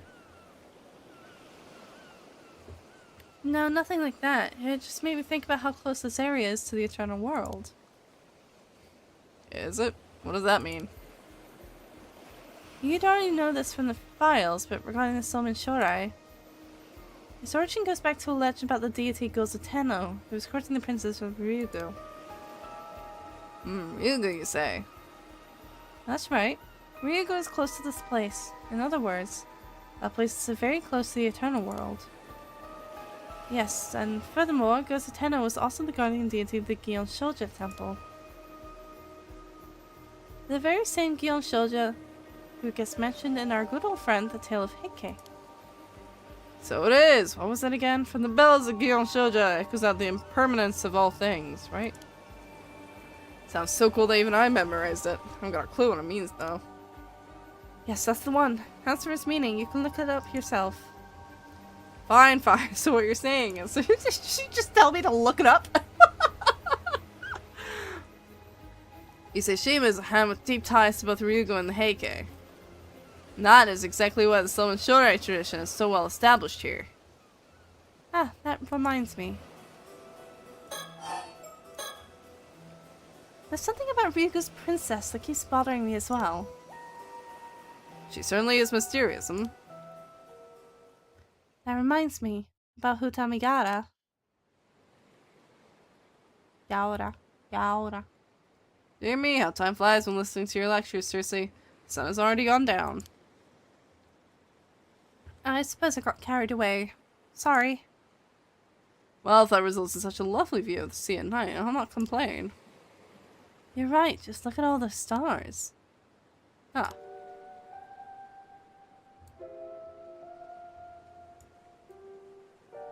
Something I dislike about this. The vibes. But look, the heavens are entirely enveloped in a shower of dazzling pinpricks of light. What a sight to behold. Would you happen to be versed in constellations, Circe? Well, I've dabbled a bit in astrology, so I guess I know a thing or two. Excellent, do tell. I thought she was trying to get surroundings. Well, if we really let time get away from us, look how dark it's gotten. Can we pretend that airplanes and the night sky are like shooting stars? I could really use a wish right now, wish right now, wish right now. Without the light from the stars above, we'd be lost in pitch darkness. It is very pretty. I just don't like that they're using this specific music right now. Something about it does not give me a good feeling. Gee me, I dragged her around all day long, didn't I? Or perhaps I should say I had her drag me around all day long.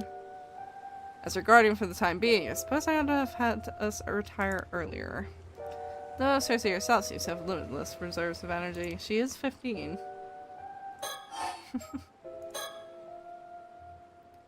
Well, if we consider the constellations you can see in Japan during the summer. The first one that comes to mind is the Summer Triangle. It's an easy one to find. Triangle, eh? And I presume it is made up of 3 stars? Correct. Vega in the constellation Lyra, the Neb in the constellation Cygnus, and Altair in the constellation Aquila.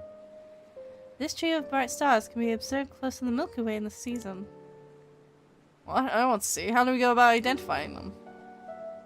Well, first, along the southwestern portion of the sky, look for a star that glows red. Antares is the Scorpio constellation. Southwest, you say. From here, they'll be facing inland and looking to the right. Gotta sing it like the word of toy version. Okay, try to find a red star low in the sky and point to it. Okay. Possibly the most famous of the summer constellations, the Summer Triangle is formed by connecting Vega in the constellation Lyra, Deneb in the constellation Cygnus, and Altair in the constellation Aquila. Vega and Altair are also said to represent Orihime and Hikoboshi, the 2 central figures of the Tanabata legend. The romantic imagery of the star-crossed lovers separated by the Milky Way has captivated people's imaginations since time immemorial. The Summer Triangle is visible in the sky almost directly overhead around August. Interesting.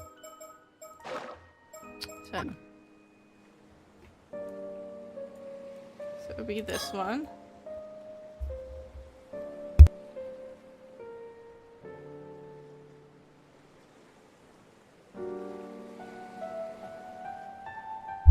I just had time to mute before that one. Wait, I do believe I found it. Star just there with the reddish tint. That must be Antares, yes? Correct. That is indeed Antares, the brightest star in the Scorpio constellation. Haha! I found it all by myself. I'd make quite the celestial cartographer if I do say so myself. I hate to raid on your parade, but you were supposed to be looking for a star in the Summer Triangle, so please try again. Here you go, that's right. I'm gonna try looking straight up from Antares. I bet you'll find Vega at the sky's zenith. Give it a shot. Ask you where you ask about eating merfolk? Because that's what this game is about?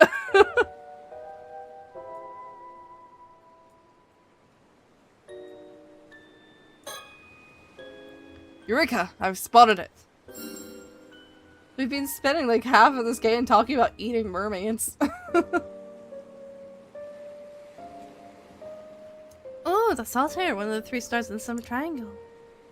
Part of the Aquila constellation, Altair is also known in Japan as Hikoboshi for its role in the Tanabata Star Festival. Then that must mean the Orihime star will be on the opposite side of the Milky Way. Exactly right. Can you figure out which one it is? There's still another star in the summer triangle to find. It might be hard to see because of the angle. Right you are. It certainly is a bit tricky to see something directly above you.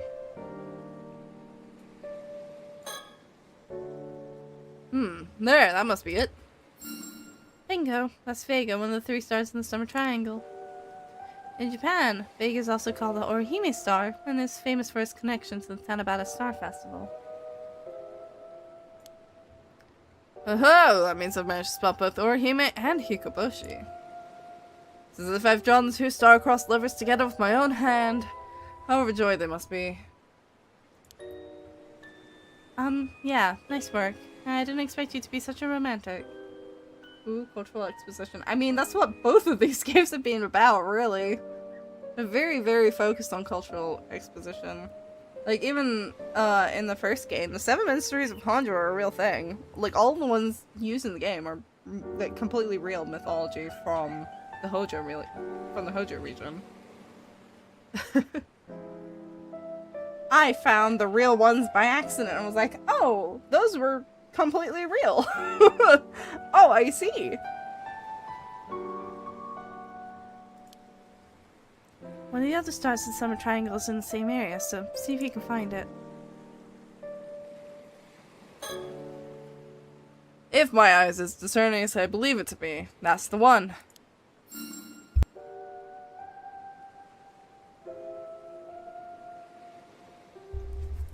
Oh, nice find. That's the Neb, one of the 3 stars in the summer triangle. The Neb lies within the Milky Way, which earns it the nickname Milky Way Star. That does indeed appear to be swimming nicely along that starry stream. There. I've located all 3 stars of the summer triangle. How'd you like that? Good work. Now you've mastered the summer skies. Should I start addressing you as Professor? That's me. Feel free to rely on my knowledge. Alright then. Tell me, what's the name for the star Hikoboshi? I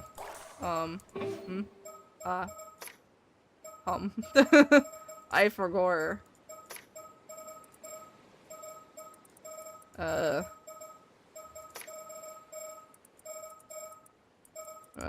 Said what they were. I forgot. I forgot already. Summer triangle. Hikoboshi was, Altair. There we go. That's right. Well done, Professor. Phew, I mean, nothing to it. Regardless, we've seen all there is to see here at Futomigara. I'd even go so far as to call this a wrap. I think that covers all the mermaid legends for me at Prefecture, but is there anywhere else here you're keen to visit, Cersei? Well, we haven't even visited the Issei Shrine yet. If you ask me, we've barely scratched the surface. Yeah, you've got a point there, but it's getting late, so let's save that for tomorrow, shall we? Alright.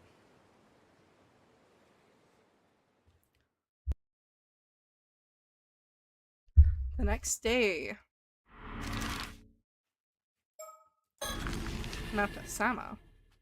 Really getting our exploring in with these two, huh?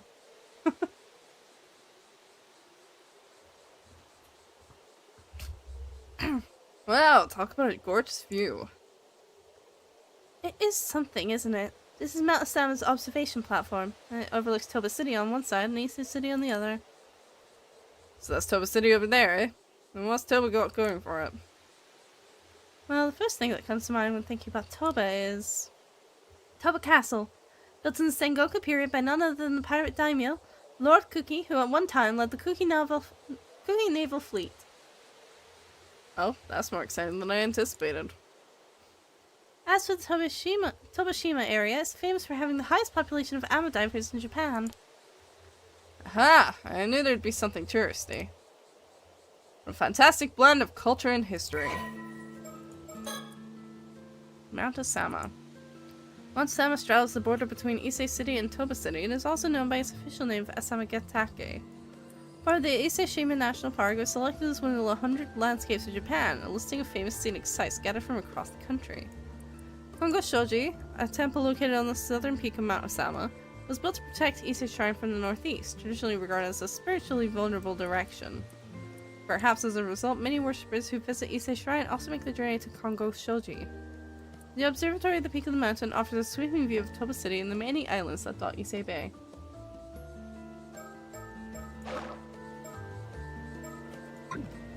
Okay. This is pretty. Apparently, Mount Osama's peak sits at 555 meters above sea level, so it's not that high. But as it's situated at the tip of the Shima Peninsula, it offers a magnificent view of Toba Bay's coastline and the outlying islands. Since we stopped by the shrine this morning, I assume we'd take the mountain path. Alexeya's, this place takes my breath away. Cityscape. Over there you can see the city of Toba spread out along the coast. By the way, they tend to call this the Ise Shima region. But most of the time that term includes Toba as well, something to keep in mind. So when I hear Ise Shima, I should also think Toba, eh? Good to know. Although the term Ise Shima is sometimes used to refer to part of the Nansei southern region of Mie Prefecture, the area covered by this term is not clearly defined, with it usually referring to the two major tourist destinations, Ise Shrine and Shima Peninsula, and their surrounding areas. As the area referred to as Ise Shima also includes Toba City, it is also sometimes referred to as the Ise Toba Shima area to avoid confusion. Right. Okay, just add more in. May as well, I suppose. From what I hear, lots of the inns in Toba are run by ama divers and fishermen. I can't wait to get into some seafood tonight. Suppose that kind of is the appeal, huh? She'd been packed and ready to venture forth since the early hours of the morning. I myself beat her to the punch, having been too excited to sleep a wink at all last night.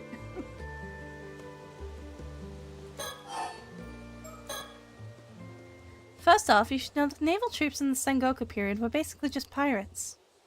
Pirates, eh? Yes, they would put together crews of rowdy sailors, arm them to the teeth, and have them patrol a designated area of the sea. They only actually served under the commander of the naval force when there was a battle. So that's what the Navy was like back then, and a ragtag bunch of pirates only called on to do their duty in times of need. Exactly. In fact, such forces only came to be called navies during the Edo period, and that was purely a matter of convenience. As for the Kuki Navy, it was one of the pirate bands patrolling the waters of Ise Bay. A man named Kuki Yoshitaka was its commander, hence the name. He distinguished himself in the service of Oda Nobunaga and Toyotomi Hideyoshi, eventually rising to the position of daimyo of Shima province. Well, I know the name Oda Nobunaga. That's why they called him the Pirate Daimyo. He started as a lowly pirate, but rose all the way to the top of the chain of command. Did you say Oda Nobunaga?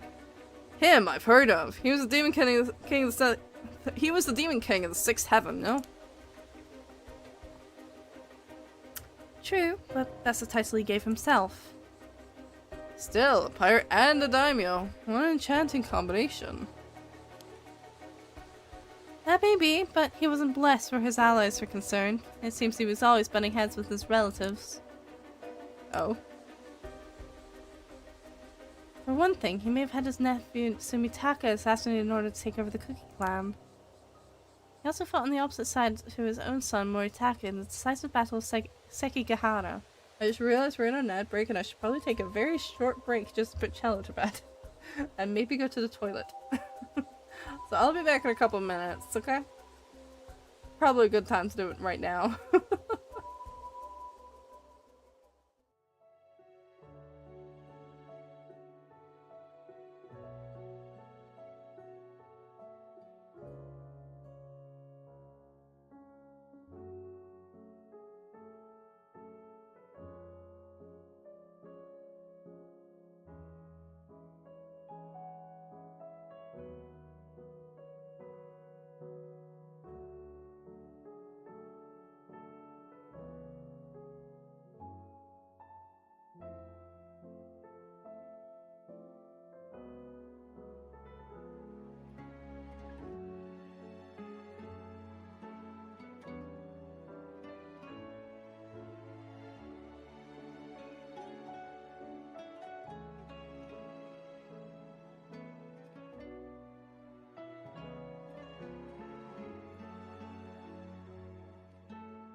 Okay, we're back. There we go. All sorted. In the end, spurred on by his vassals, he committed suicide on Toshijima, that island over there. So while Kuki became daimyo of Shima province, his land was confiscated during his son's rule, and the clan fell into decline. Life truly is full of ups and downs. How the mighty do fall. He must have been quite a character.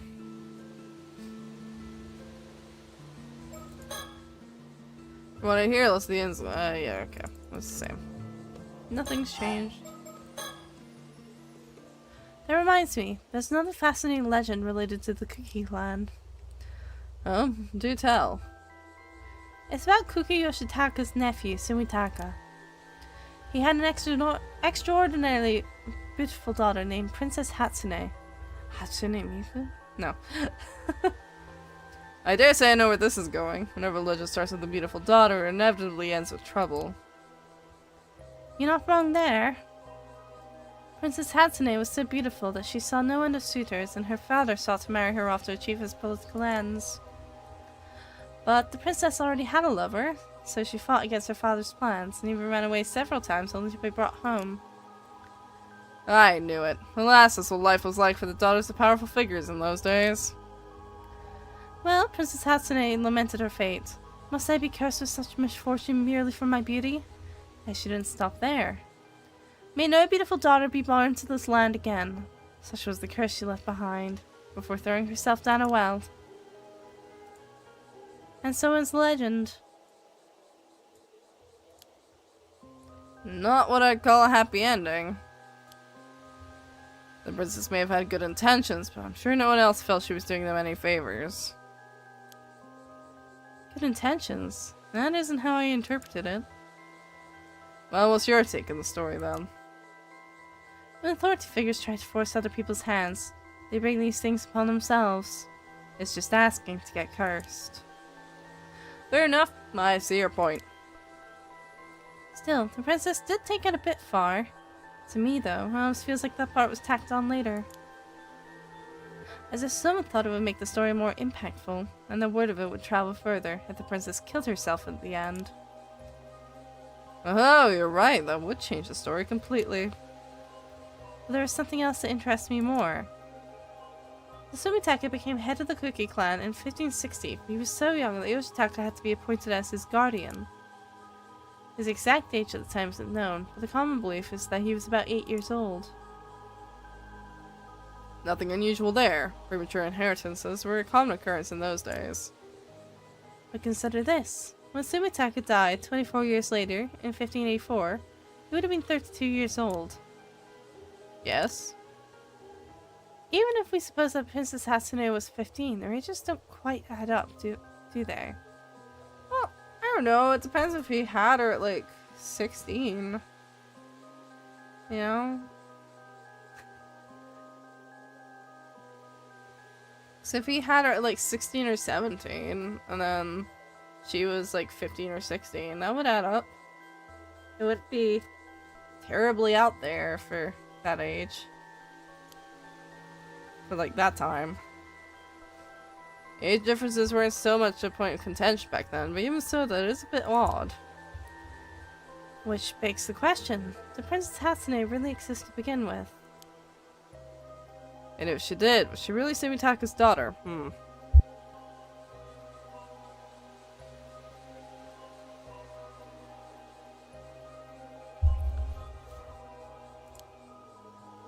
An agate Magatama was unearthed at the palace where the princess was supposedly buried.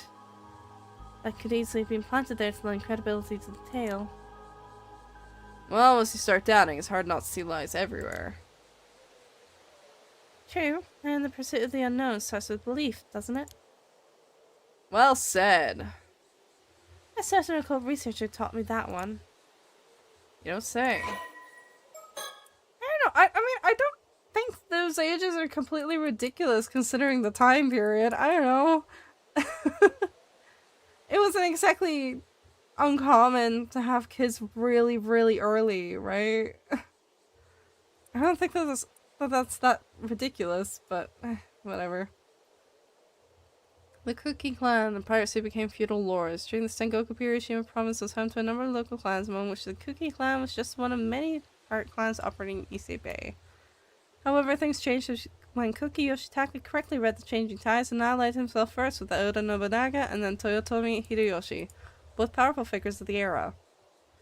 Rising to prominence as commander of the Cookie Navy, he became the feudal lord of Shima province, founding Toba Castle as his base of operations.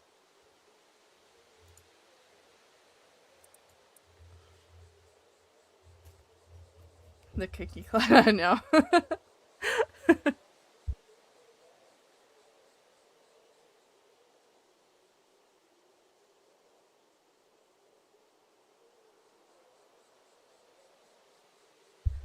While Yoshitaka was in the service of Nobunaga, the head of the Cookie clan was his nephew Sumitaka, with Yoshitaka serving as his advisor. Despite his position, Sumitaka was little more than a puppet lord and died young, reportedly due to illness, just 2 years after the Honoji incident. However, some theories suggest that he was actually poisoned by Yoshitaka as part of their schemes to seize control of the family.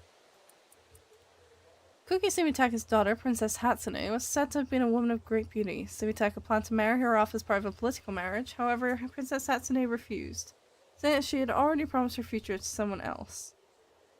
Upon learning that Princess Hatsune's beloved was a member of an enemy clan, Sumitaka was enraged and insisted that she marry the person he had chosen for her. Although Princess Hatsune made numerous attempts to escape in order to be with her lover, she was caught each time and forced to return home. Despairing of her fate, Princess Hatsune lamented her beauty, blaming it for her predicament, before throwing herself down a well in her sorrow. As she did so, she prayed with her last breath that no beautiful woman would ever be born in that land again, or so the legend goes. Despite the tale persevering as part of local folklore, many questions about the accuracy of Princess Hatsune's legend remain, including Sumitaka's age at the time.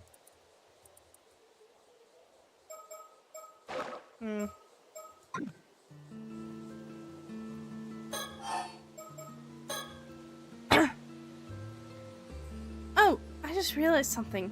Cookie Sumitaka died, or was assassinated, exactly 400 years ago. Is that significant? It is. A special spiritual significance is attached to periods of 400 years. For instance, the cycle of death and rebirth supposedly lasts 400 years, and some stories claim that soul endures for 400 years. Of course, 800-year immortals have twice that lifespan, but as you can see, 400 years is widely considered a good cutoff point. So there's a chance something happens after 400 years. Maybe. In any case, we should probably tread carefully here. Okay, theory. My theory is that Sato, being an 800-year immortal, but she has, obviously she has amnesia. My theory is that she is 400 and her previous soul died, and she's a whole second soul. That's my theory. I don't know how accurate that is. I don't know. Sounds to me as if we're in the right place at the right time. Other theory. Princess Hatsune was an 800-year immortal, and I'm just spouting shit off at this point. Amadivers have a long history in the Tobishima region. Evidence indicates that free divers have been fishing in the area since ancient times. You don't say. Most notably, it is said that Oben, who once presented an abalone to Yamatohime no Mikoto, was the very first Amadiver. In fact, there is a shrine dedicated to Oben in Kuzaki that is considered a sacred place to Amadivers of the Tobishima region. Is that so? She must have been truly legendary. Moreover, there are several poems in the famous 8th century poetry anthology Manyoshu that depict the amadiving in Shima province. Amadivers also appear in dozens of ukiyo-e from the Edo period. Clearly, they were a popular theme.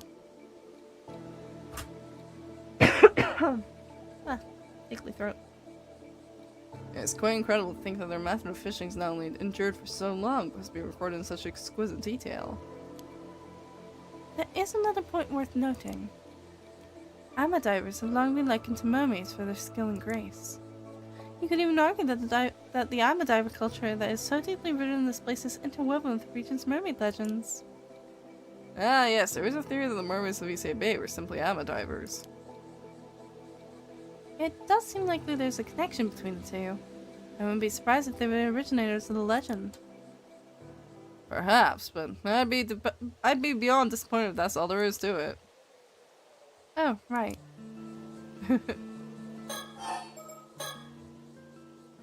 By the way, there's another legend surrounding the ama divers of the Tomoshima region, regarding something called the Tomokazuki. Ah, here we go. I was wondering when that was gonna get brought up again. The Tomokazuki.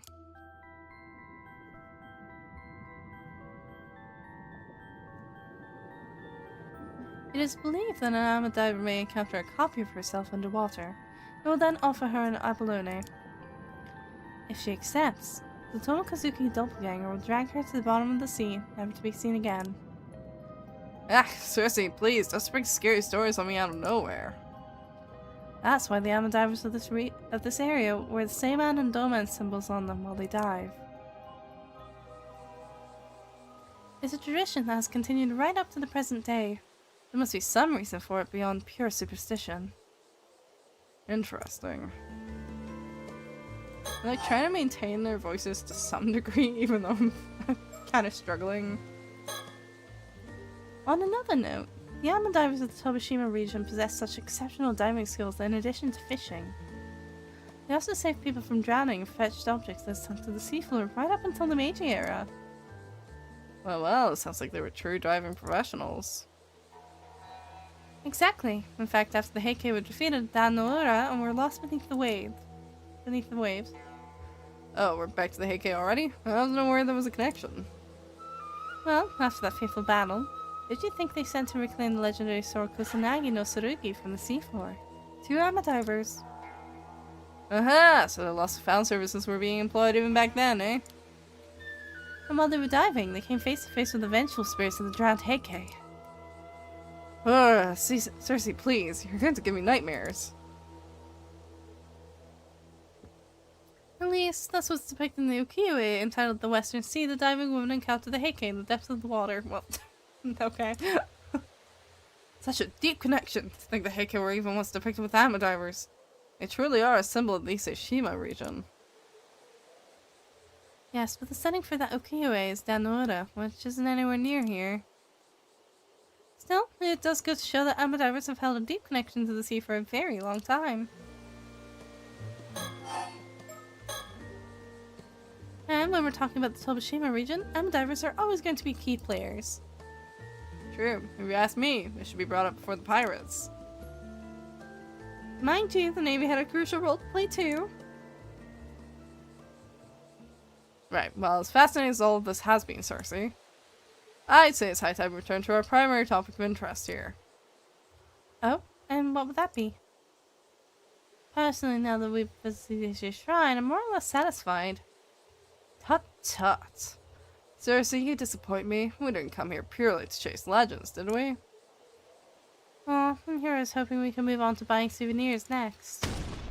You know perfectly well that the true purpose of my voyage is nothing more or less than a treasure hunt. Right. She's so done. Of course. Of course, I'm sure all this information we be gathering will come in handy as well. First things first, let's head back to the inn. From there, we can plan our next move.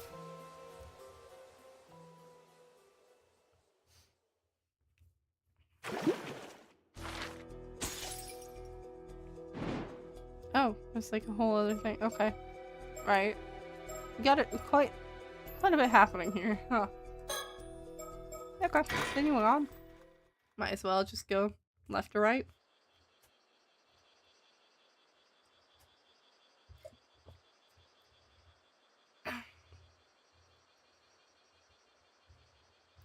Now then, I believe it's time we discuss our strategy. Sure. Then what do you mean by strategy? Should be obvious. We must reflect on all we've learned if we want to move forward. Okay.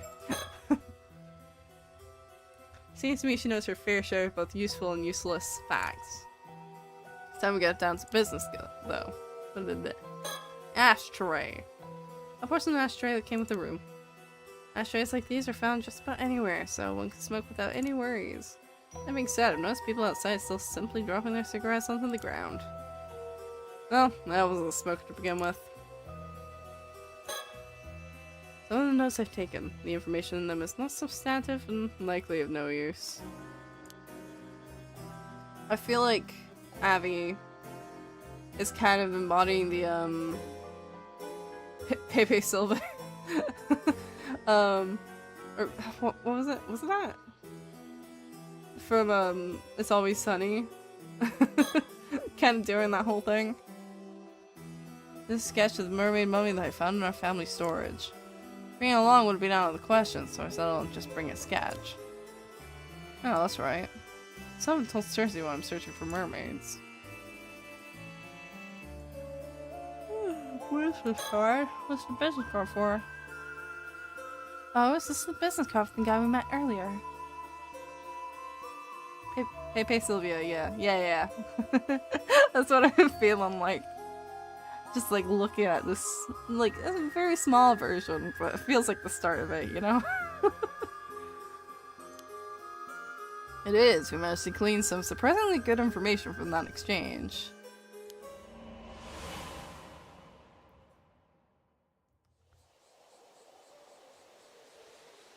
First things first, let's head back to the inn. From there, we can plan our next move. Pardon me, would the lovely lady and handsome gentleman be willing to spare me a moment? Why, yes, gentleman does have some time. I suppose that makes me the lady, then. Oh, it's you. You've been following us for quite some time. This is a new guy. Who the fuck is this? Huh? He has. For how long? Since the EC Grand Shrine, I believe. Really? Maybe you could try and keep me apprised of things like this in the future, Cersei. It appears I wasn't as stealthy as I thought. My apologies for the indiscretion. Like you see, the two of you piqued my interest. Foreigners in Issei Bay searching for mermaids. I look like the ghost that watches you from outside your window at night. Me?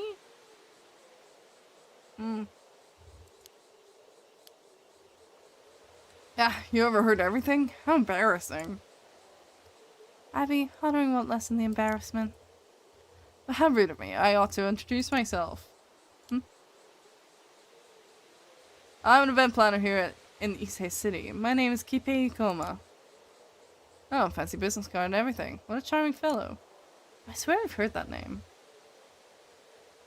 Let's see. Salad planning, eh? It says here you're the CEO? I'm actually the only employee, so the title doesn't mean much. I see. I apologize for the rudeness, but I actually just ran out of business cards of my own. Did you ever have any? I had heard you need to carry business cards in Japan if you want to avoid looking suspicious, but I still forgot to bring any. The freewheeling and forgetful man before you goes by the name of Arnav Barnum, a fancy author who is merely passing through. Do you believe me, or am I too suspicious? What a business card for proof. The verdict is yours alone to make. Okay, calm down, man. So you're an author, Mr. Barnum. Please, call me Abby. This is Cersei. She has studied more Japanese history than even the average Japanese citizen. It's a pleasure. If you'd like, I can list the top 100 of Issei's best features at any time. Aren't you a delight? I was right to take an interest in the two of you. Event Services Co-CEO, Kipe Ikoma. He just looks slimy, doesn't he? He kind of looks like, he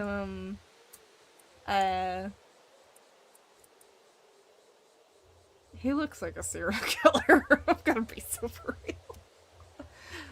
This guy totally, maybe this is the guy who has the cursed stone. Director of Salad Planning, a venture company primarily focused on planning and producing tourism promotion events in Issei City. An ambitious young man, Kipe is both highly driven and extraordinarily tenacious when it comes to fulfilling his goals. He's currently planning a PR project themed on mermaids as a sightseeing attraction.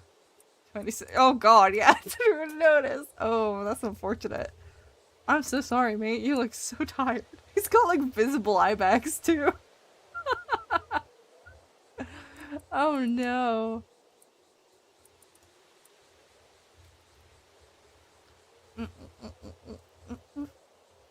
About 6 years ago, with a sort of wealthy tycoon, Yoshiatsu Yamashina, Kibe moved to Ise from the countryside with nothing but clothes on his back and an eye to make his fortune. This aggressiveness won him Yamashina's favor, and after several years spent building up experience as his assistant, the tycoon granted Kibe an investment with which he started his current company. Although Yamashina could be said to be particularly strict with him, this is a reflection of the high expectations he has for his future. Oh wait, was Kibe the one who... I think he mentioned that, like, Kibe was the one that the tycoon liked the most, or something like that. Kibe is often told that he looks old for his age, but as this means he is not taken lightly when doing business, he sees it as an advantage. Oh, so it's intentional too. Intentional design choice. Oh, poor guy. I guess he sees the good side. Forgive me for my bluntness, but would you mind sparing me a few moments? I'd love to talk a little longer. I suppose that could be arranged. Gust of wind grazed this lovely observation deck. What you thinking? What do you think, Cersei? Feels like a scam who targets foreign tourists. Right, the blonde one. Oh. Aren't you, young lady? You say the exact thing. Okay.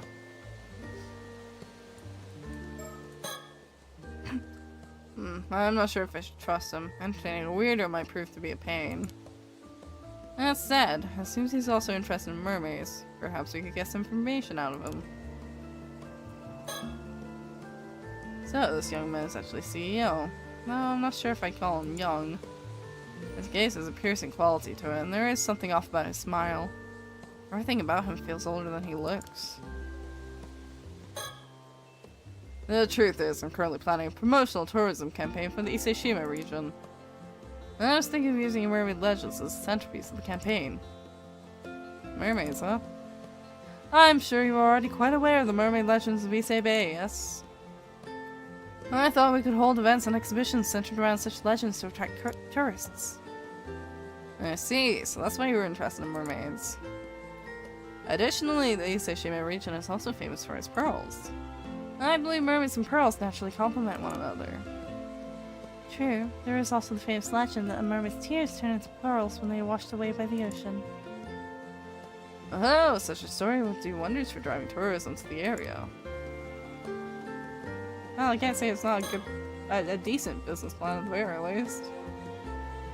I believe these oversized suits, known as soft suits, are currently quite popular in Japan. Perhaps he's trying to be taken seriously as a CEO. He certainly is putting a lot of effort into his appearance. Does this project mean you are knowledgeable about mermaids in Ise then, Mr. Akoma? I suppose it does. I know a fair bit. For example, there are some mermaid legends that most people have never heard of. Oh, do share. A long time ago, there was an island south of Kamishima known as Taishima. Have you heard of it? I'm afraid I haven't. It rings a bell. It was also called Taishima by some. That's absolutely right. It is said that once upon a time, 3 mermaids lived on Taishima. Wow, 3 of them? Tell me, were they human mermaids or fish mermaids? Human mermaids? Well, I suppose their upper bodies were human, so I suppose you could describe them as such. I see. But that would separate them from the 3 mermaids discovered in Metsuho during the Heian period. Oh, this is the first I've heard this tale. However, Taishima sunk about 400 years ago during a natural disaster. The mermaids seem to have vanished after that. What? That's such a shame. Regardless, it said the 3 mermaids were named Sobae, Nagame, and Hayase. So the mermaids were named too, huh? That definitely adds to the authenticity of the story. Pardon me, Mr. Akoma. I never came across such concrete information. Where did you learn this? I don't blame you for questioning my sources. I also haven't managed to find any records of this tale. You see, the story was passed down through word of mouth. As it turns out, there was a single man who managed to escape the island's destruction. His descendants have kept the legend alive. Aha, so it's one of those descendants you heard the story from. That's right. They live a modest private life these days. When the story comes straight from a descendant like that, it does lend it some credibility. If you can back it up, yeah. I would love to inquire deeper about these Taishima mermaids. If you don't mind, can you share the identity of this descendant you speak of? My apologies, but I'm afraid I cannot oblige. She is not the friendly sort. Frankly, even I have trouble getting her to open up. No matter how many times I visit her, I always feel like I'm only getting part of the story. I see. That's a real shame. That's probably, Maddie, I'd assume. Now, this may not be much consolation, but I have another interesting rumor from the descendants to share. Oh, I'm all ears. It concerns one of the rumored Taishima mermaids. It is said that a few decades ago, one of those mermaids turned human and now lives among us. No kidding. She became human. It doesn't ring a bell, though. Why, that is exactly the story of the Little Mermaid. What an exciting discovery. You say this was only a few decades ago. That makes it quite recent. This woman mermaid could even be walking among the people here as we speak. If the story is true, then yes. However, I'll concede that even I find the story hard to believe. It is a little fantastical. Much of it is, though. By the way, may I ask why you're searching for Easy-based mermaids, Abby?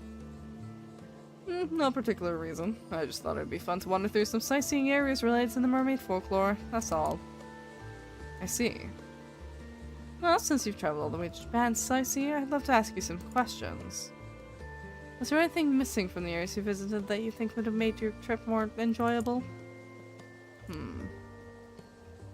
What about those photo spots you put your face in? I know those. I love them.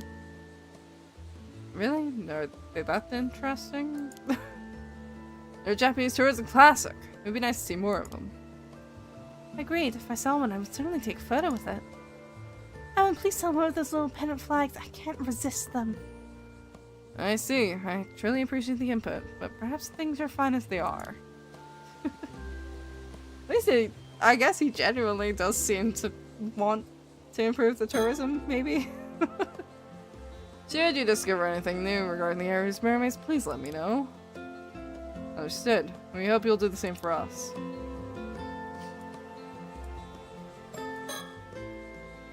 If there really were mermaids on Taishima 400 years ago, then that can provide us valuable new information. Amazing! A brand new mermaid legend. The real question is why? Why? There's a long history of people making up legends to drive tourism. Such stories linger on despite their veracity being entirely unverifiable. I suppose. Is something the matter? It's nothing. It's nothing. I mean, to be honest, why not though, right? Well, it's about time for us to get going. Yes, of course. Thank you. And I apologize again for taking so much of your time. Actually, since you've come all the way to Japan. If anything happens to you during your vacation here, or you need any other help at all, please feel free to give me a call. I am quite familiar with all sorts of businesses in the area. For example, I could put you in touch with someone should you be looking to interview amateur divers. Oh, really? That's very kind. You're not just saying it as a formality, are you? A free-spirited lad like myself will not hesitate to take you up on an offer like this. I will call you. I will call you, and that is a threat. Please, do not hold back. I'll leave you to do your sightseeing. Please have a good time. I will call you. If you tell me I can call you, I will. I really like Abby. If mermaids really did live on Taishima, then it's certainly worth investigating. It's Akuma's business card. He's the CEO of the event planning company we ran into earlier.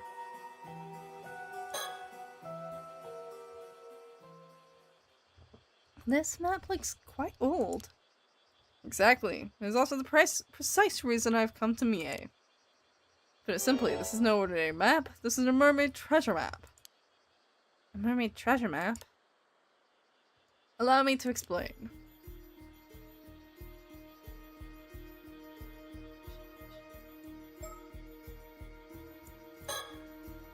I worried yesterday that Cersei might struggle to sleep on just a futon in its tiny room like this, but she looks well rested, so I suppose she's used to it. I, on the other hand, was too excited to get much sleep. You also forgot? What did you forget? This is a poster advertising the island of Kamishima. I'd love to pay a visit to a remote island like that. The name is intriguing too. Ah, Kami means turtle, doesn't it? It's a poster of Kamishima. I just can't shake this weird feeling. Huh? Why? Is there something wrong with the island? Or the poster? The poster, I believe. Do you mind if I take a closer look? My hunch was right. There's a presence here. Is it a fucking mockingbird sticker? No way. Come on, don't scare me like that.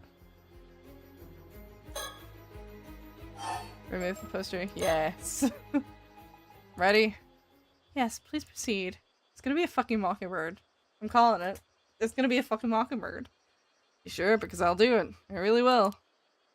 There's no telling what may happen. Quit stalling. It's a fucking mockingbird. Oh crap, my YouTube stream is creeping behind my back. You're fine, don't worry. Oh! It's a fucking mockingbird.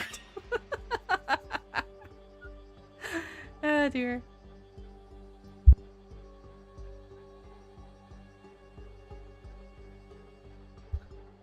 That's such a funny way of doing one though. I'm really enjoying how they're hiding the mockingbirds in this game, because I think most of the mockingbirds in the first game were very simply just, oh, look around for them.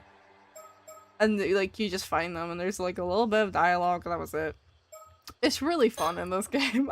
I enjoy how they're doing them with a bit more creativity this time, I think.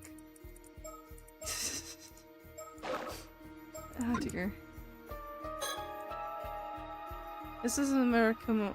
It's a small inn located in Toba. It's a laid-back inn that feels more like a private residence than a hotel thanks to the attentive staff. I could barely count all the different fresh fish we were served for dinner last night. I have not felt so full in a while. Door. The door to our room. Outside is a hallway with a restroom and wash basin for communal use. Guests place their shoes in the cubbies at the entrance and wear slippers while inside the inn. That's, yeah, pretty normal, I think. Got a telephone? This phone can only be used to call the front desk. Outside calls are impossible. Okay, mosquito repellent. Each room is equipped with a mosquito trap. They tend to come in through the windows on hot days. It's a neat contraption. You just have to plug it in and place it and it will kill any nearby mosquitoes. Traps like these are reliable as well as easier and safer than the combustible type, so they've gone quite popular. We have more midges than we have mosquitoes here. And they're more of a pest than anything unless you happen to be allergic. My bag. A faithful travel companion of several decades.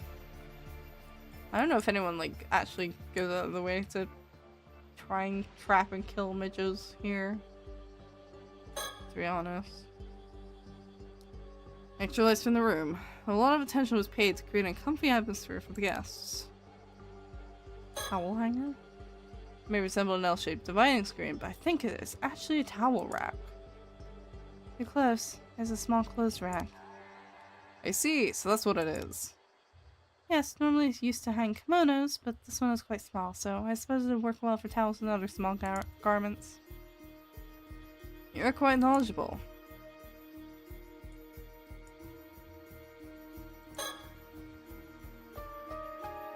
I found this mermaid treasure map at the family storage. I should explain it to Cersei. I found this map in the old family storage. It was left behind by my great-grandmother. If she's your great-grandmother, that would make her my great-grandmother's sister. I heard she was exiled from the Lowlight family because of her eccentricities. How fucking eccentric do you have to be exiled from an exorcist family of sorcerers and psychics? How severely eccentric do you have to be for that? Oh dear. That's correct. She was quite fond of the occult, with a massive number of suspicious curios over her lifetime. For the most part, mosquitoes are at best pests, but they're just really notorious for carrying some sort of disease too. Yeah. Well, I mean, it's Anopheles mosquitoes. Is that right? Anopheles? That specifically carry like malaria, but they're in quite specific regions. And usually the bigger prevention is like to prevent having still bodies of water. More so at mosquito gnats. Because they're a lot more cautious of that. Yeah, like we call them midges here. I think they are technically mosquitoes. They're like really tiny ones and they don't really do anything but kind of hover around you and be annoying.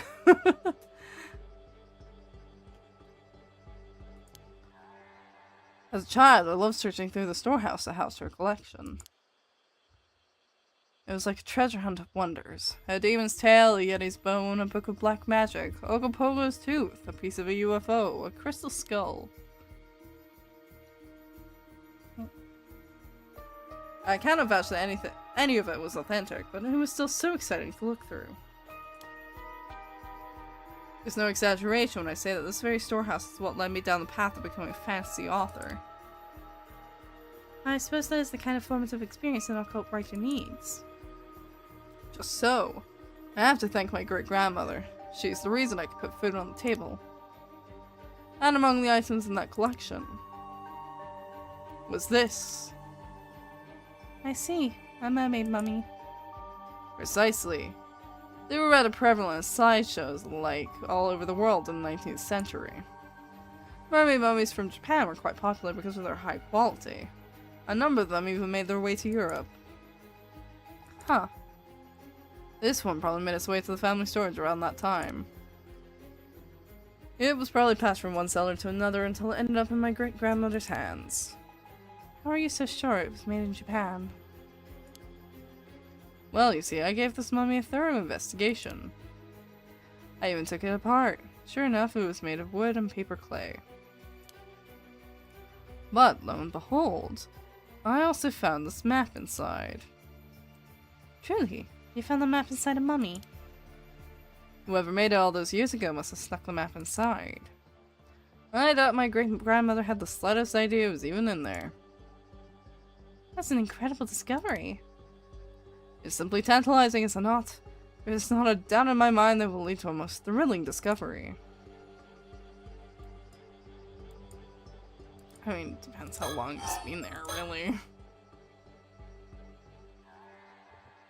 So then, why did you call this a mermaid treasure map? Well, it was hidden inside a mermaid mummy, so it follows it must be a treasure map of sorts, no? I see. Your enthusiasm has carried you quite a ways from home. I'm impressed. Thank you. I'm not sure that was a compliment. I have no doubt our treasure lies somewhere in Issei Bay. What a shame there's no X to mark the spot. Indeed, and this leads us to our first conundrum. Any ideas how to decipher this map, Cersei? Put me on the spot, why don't you? It does look like something's written here. Do you know what it says? Oh, that part. I actually did some research on that. Apparently, it says search the 95th. Search the 95th? That sure makes it sound like at least a secret location of some sort. Hum. Where are our Tales of Issei? Do we have the 95th Hikoboshi?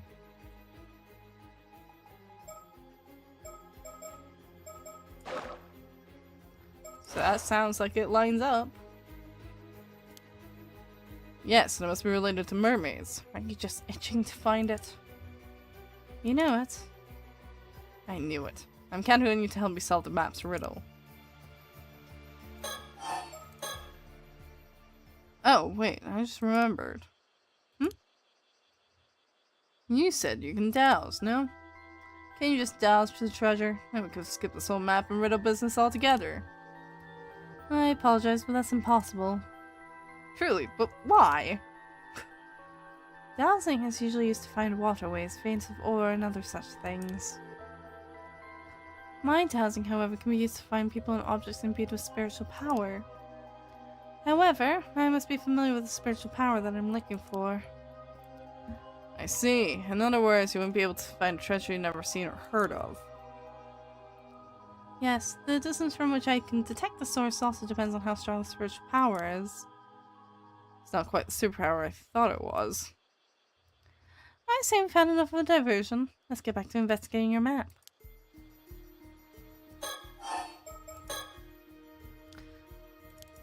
Okay. To be frank, I didn't just come here to solve the map's riddle. My real goal is to find an actual mermaid. Oh yes, I had a feeling that was it. As you already knew, exorcists sure have some keen instincts. What will you do if you find a mermaid? Do you want to become immortal? I suppose. Might as well, considering all the trouble finding one will be. Your reasoning is unexpectedly non-inspired. Simple though it may be, I find the idea quite romantic, akin to ascending to a new stage of humanity. Sure, I guess. I really love these two. The dynamic between these two is so funny. Like, why is the child the straight man here? I take it you disagree with my thinking, Cersei. I fail to see why my opinion should matter here. What you do is your decision to make. Though I'm not certain that an immortal can still be called human. Still, your decision is irrelevant to my duties, so I will try not to interfere. Actually, meeting an immortal would be a rare once-in-a-lifetime chance. Please transcend humanity and let me examine you. I'd prefer if you didn't speak of me like a research specimen, but I'll overlook it for now. Though I do wonder if immortality would actually bring you any happiness. When you look at old folk tales, it tends to be less of a blessing and more of a curse. Jeez, I say that after I already made up my mind and everything. Well, I'm sure you'll be alright. If you're tired of immortality, you need only embark on a journey like a modern-day Yalabikuni.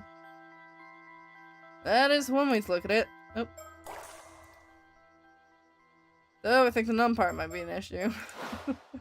Well, I shouldn't get too far ahead of myself. There's no immortality to be had till I find a mermaid flesh to bite into.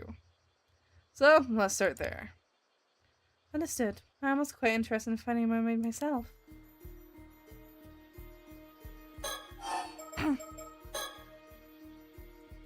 Searching just for mermaid meat alone seems like a waste. Agreed. The best way to go about this would be to find a living human mermaid. What's Abby's relationship to Cersei? Is he like a mentor? He is. So his great-grandmother is the sister of her great-grandmother. And he's also technically her guardian, but she's kind of calling the shots. So I think that's more on paper. So they're distant relatives. He's basically like, it mentioned earlier, he's just gotten back in contact with the main Lunar Light family branch. So as much as he's quite distant, like, he's maintained a relationship with them since finding out that they were related and getting in contact with that family.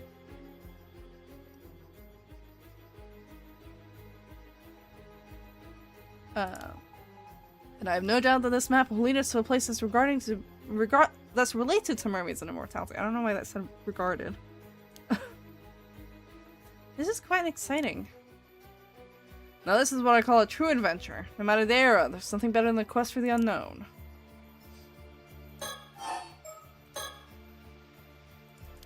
Okay, well, fine. I'll have another look at it, okay?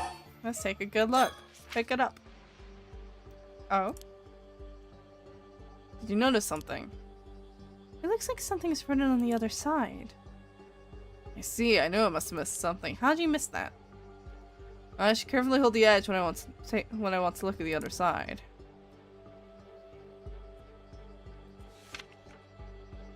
Oh, spots. Take a close look at all the spots on the back of the map. Oh, those? I dismissed them as a bunch of stains. It's the summer triangle, isn't it? Do you really think that's all they are? No, I don't. Something about those spots feels familiar. Yes, I know, it's... Eureka! Inspiration strikes! I figured it out! It's a bit hard to see what you mean when looking at the back of the map. Can you point at the front? Ah, you make a fair point. I may be less inspiration struck than I first assumed. I'll have to think on this a bit more. But, I mean, I could see this is the summer triangle. I got that. Okay, fine. I'll examine it more, okay? Cersei, do you recognize the symbol in the lower right? It appears quite similar to Sanskrit. However, I don't recall a character quite like this one. It may be a map unique to the cartographer, like a signature. Wait, that's the map that's the symbol we saw when diving last time. That we unchained. If that's the case, it's irrelevant to our investigation. I agree, though my opinion will change should we come across the symbol elsewhere. So, I'm trying to remember, because I actually have looked up the real life island when I was looking about on Google Maps for the art stream on Sunday. I actually did like venture over to the actual Issei Bay area because I was curious. So this area is actually around about, if I remember, where Kamishima is. So it's actually quite far out. Like it's a decent ways out from the main bulk of Issei Bay here. So that's actually around where it should be. And that would also be around where we found the actual symbol in the ocean when we were playing as Yuza and diving. The phrase "search the 95th" is written on the map around the location of Issei Province. It's a map of Issei Bay. Judging from its condition, it is quite old. If I were to guess, I would say it is over 100 years old. No, perhaps even more than 200 years old. I wonder how old it really is. Look closer. Isn't that Taishima? You're right. It depicts an island to the south of Kamishima. It's safe to assume this map was made before Taishima sank then. Oh yeah, so like that would be Taishima. I think that's Kamishima. And then when we were diving, we went out around this way, I think, actually. That makes it over 400 years old, made during the Sengoku period. Incredible. There's something to this. I know it.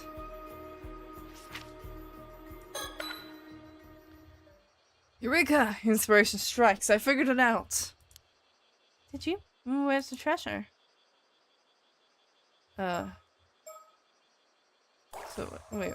Okay. So we're looking for the star. We're looking for Altez, or Altair even. Just not that. It is. Where's the stars? Altair is... Where the fuck is the summer triangle? There you are. Altair also knows Hikaboshi, which would be that one. What's it like? I have no doubts it is here, behold! Huh? Why there? It felt right. I hope you don't mind me asking, but would you care to show me a more definite location? Dang it. Wait, let me turn it over. So that's supposed to be Altair, right? So, is that wanting me there or there? Depending on the point of view. But I'd assume it's probably, like, here. No? It may be tough to figure out as it is now unless you find a way to shine some light on the riddle. Okay, like, I understand in theory. It's just a specific spot.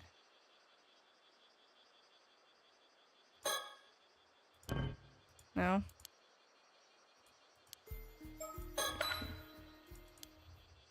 No mistakes this time. Nope. Okay. Okay, wait. Okay. What does it want me to do then? Because I know it's a star, it's a summer triangle. Here and there. Right. It wants us to find Altair. Is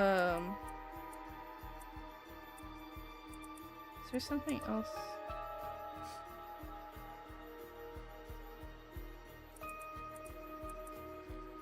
I mean,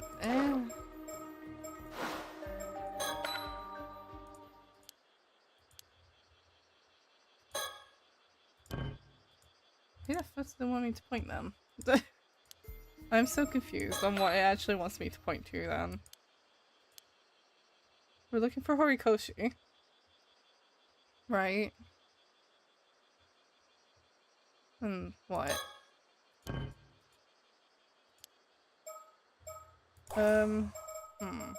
Files, let's see.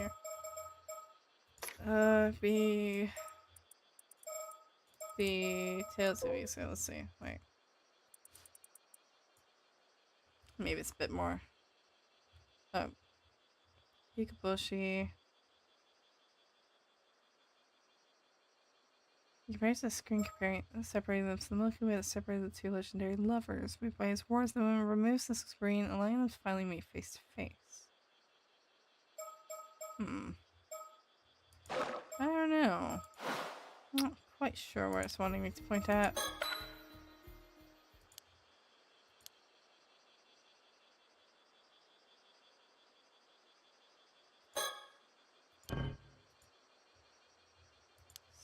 Shine some light on the riddle, like.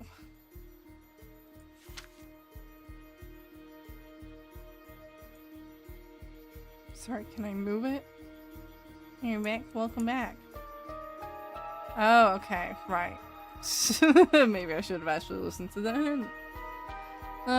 Okay. Oh, that's so close to where I was cleaning. Because I knew. Oh, I forgot to turn it. Hold on. I forgot. Eureka! It's here. Oh, and what makes you say so? Why, it is simple. This very spot marks the answer to our riddle. Oh, what the fuck? Enter the name of the location. Oh, God. Okay. Wait, no.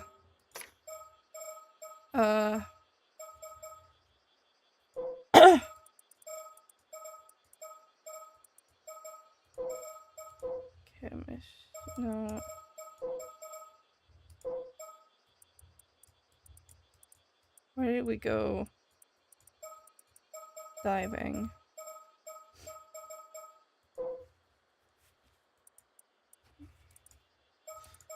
Where the fuck do we go diving?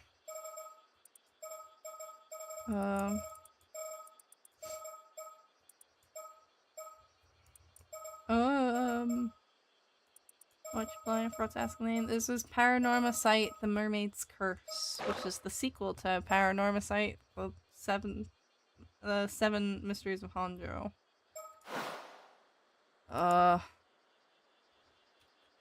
Ryugu? No. Seriously? I can't imagine that's actually Ryugu. I don't know what someone wanted me to do a second part where I had to, like, name it. Wait, okay, how do you spell the star? Hikoboshi. Boshi. Heh, allow me to explain. You see, the 95th in the riddle must refer to 95th tale in the Tales of Issei. And the title of that tale is none other than Hikoboshi. Is that actually what I want to be spinning? Oh, for God's sake. Next, note how the 7 triangle constellations drawn on the back. The location of Hikoboshi or altar corresponds to this very spot on the map. Okay, yeah, so it just wanted me to name the fucking star and not the location itself. Okay. Incredible. I should have expected nothing less. You truly are a genius, Abby. Heh. Nothing compares to the rush of a breakthrough. Let's keep riding this high. Even if we were to search the area on the map, it's in the middle of the sea. How are we supposed to search a place like that? Looking for an unknown object somewhere on a large swath of seafloor seems like an impossible task. You're right. That does sound difficult. We might have to ask our friendly CEO for help. He did give us his card. However, wouldn't that mean we'd have to inform him about the map? No other way about it. In addition, should we find anything, I imagine he'll expect to share the spoils. I really wanted to keep it all to myself. Sharing is the worst. I understand, but we have no other options. It's a shame, but I suppose you're right. We should contact him as soon as we can.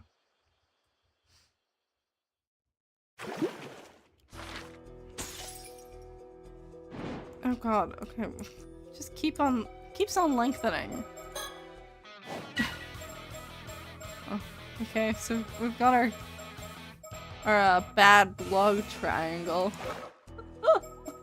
Okay. Right, treasure hunt part 2. The next day. Hello, this is Yukoma. I'm calling with a seafloor investigation. I asked an amateur diver to investigate the area because I was keen to get results as soon as possible. However, she has not returned.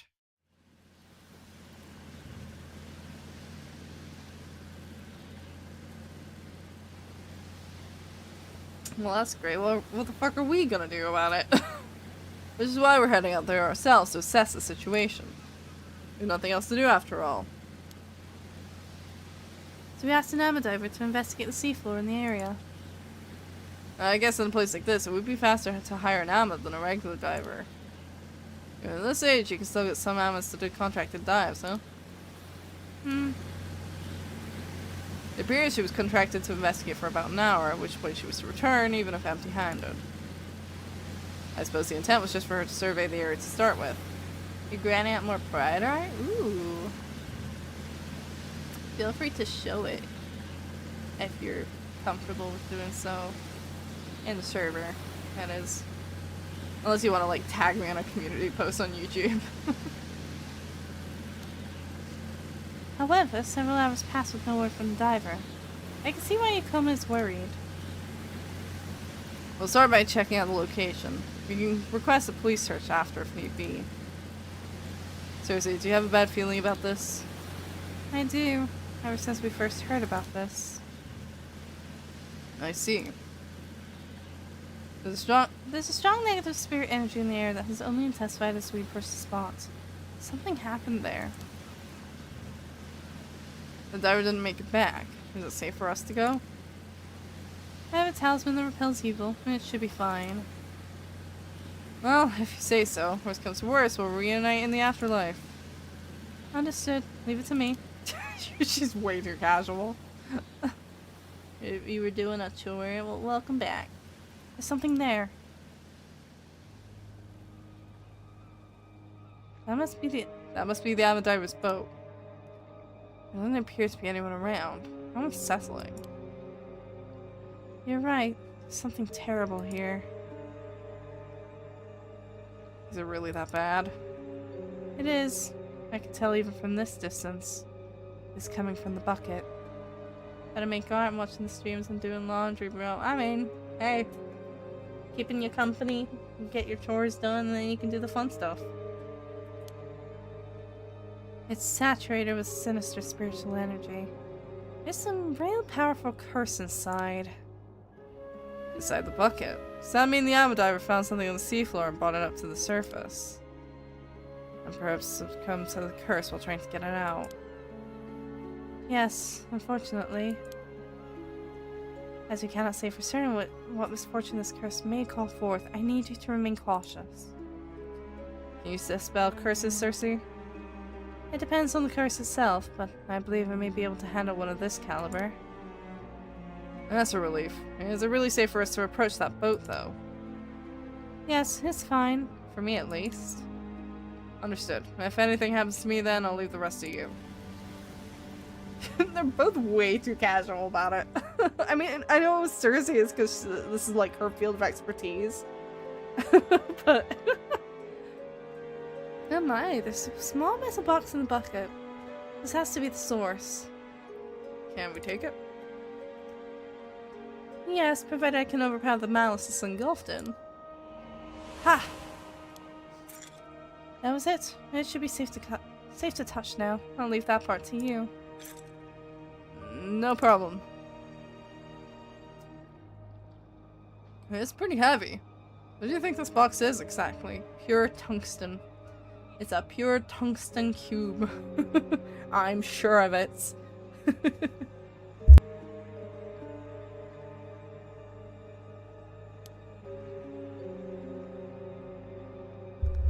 It appears to be quite old, and likely dates back to the same time period as your map. Here, take a look at the symbol on the top of the box. Do you recognize it from everywhere? I saw it on the map. I saw it on the seafloor. I saw it on the seafloor. Abby didn't. But I kind of want to say that I saw it on the seafloor for funny. I think I saw it on the seafloor. Excuse me? What? How and when would you have seen anything on the seafloor? Hey, having a brace on while I'm trying to fold because it wears me out with all the movement, I swear. Oh yeah, like a wrist brace or an arm brace? Yeah. They do that. They're not really great for that kind of thing. Huh? Did I say that? Must you jerk all the time?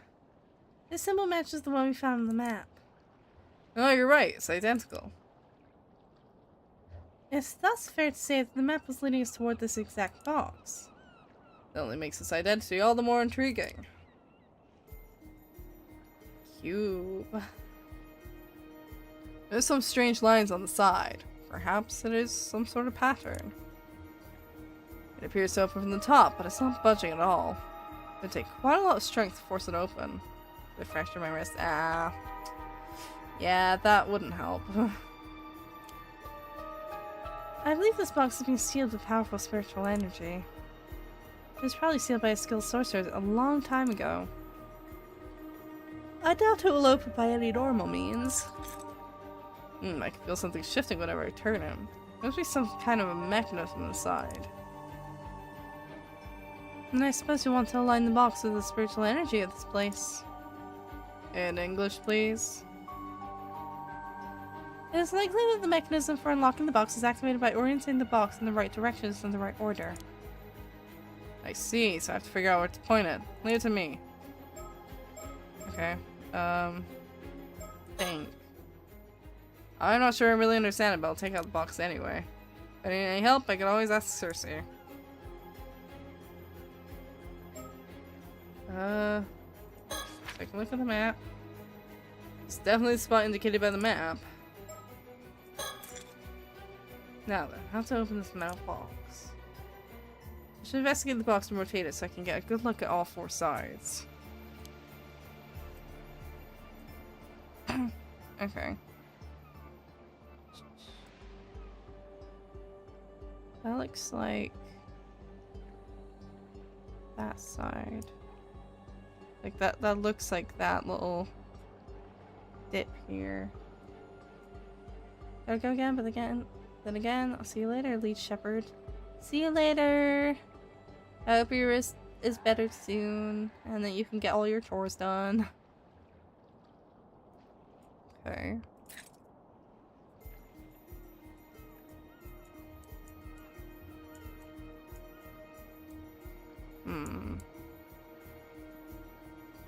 So that's like here. Yeah, it says 3. So 1, 3. 2 is where? here. 4 is...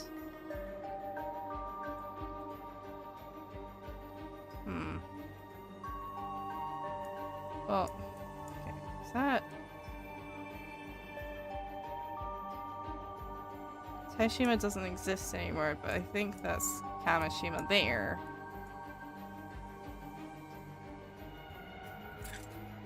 Okay.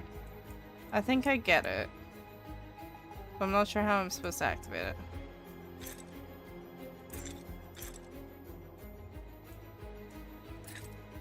I get what the puzzle is trying to tell me to do, at the very least.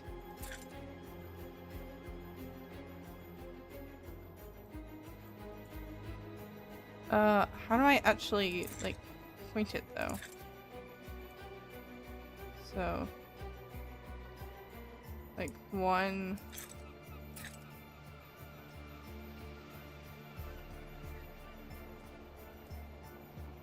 2...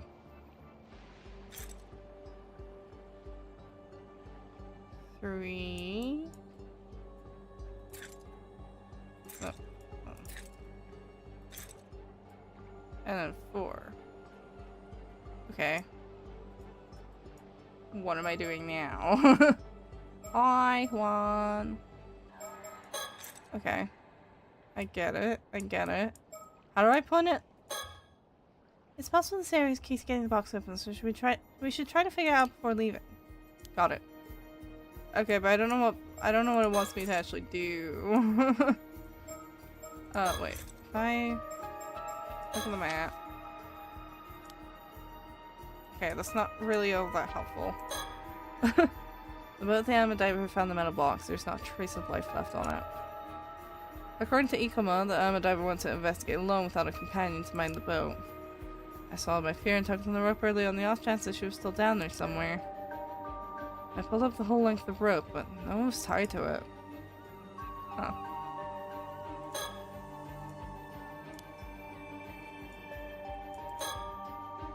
The weather's great and the sea is calm, yet there's something unsettling in the air. Yeah, I feel it too. You're trying to scare me. Hey, I understand the puzzle. I understand what the puzzle wants me to do, and it probably wants me to do it in the order that there's the dots, right? What I'm not sure is how to actually, like, activate it.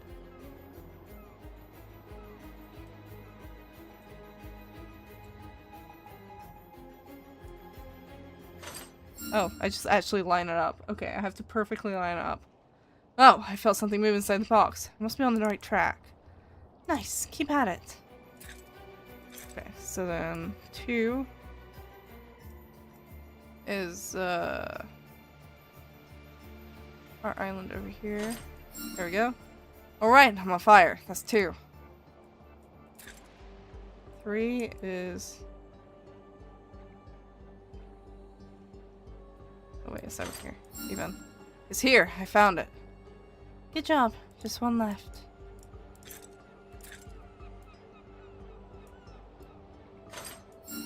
There we go. Okay. Easy peasy. Yes, it's open. Congratulations. What's inside? Let's see. Huh? What's this? It's a curse stone.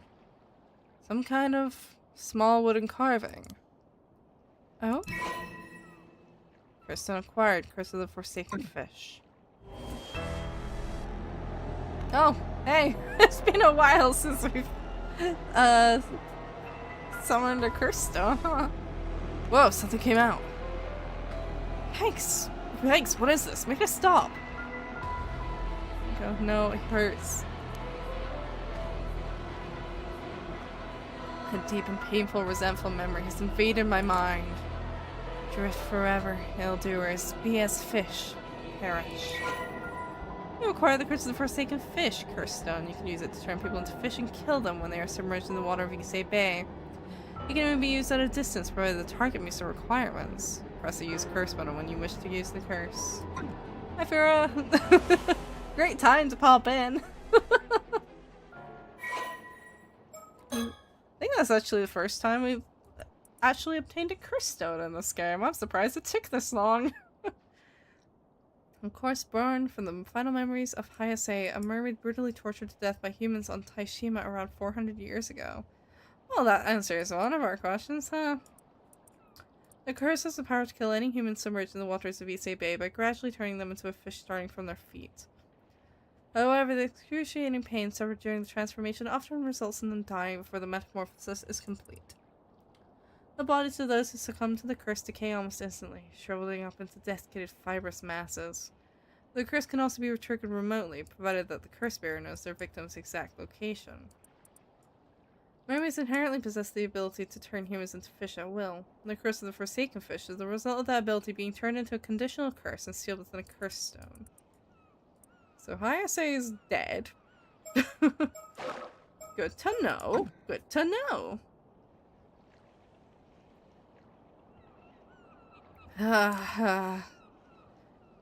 What the hell was that?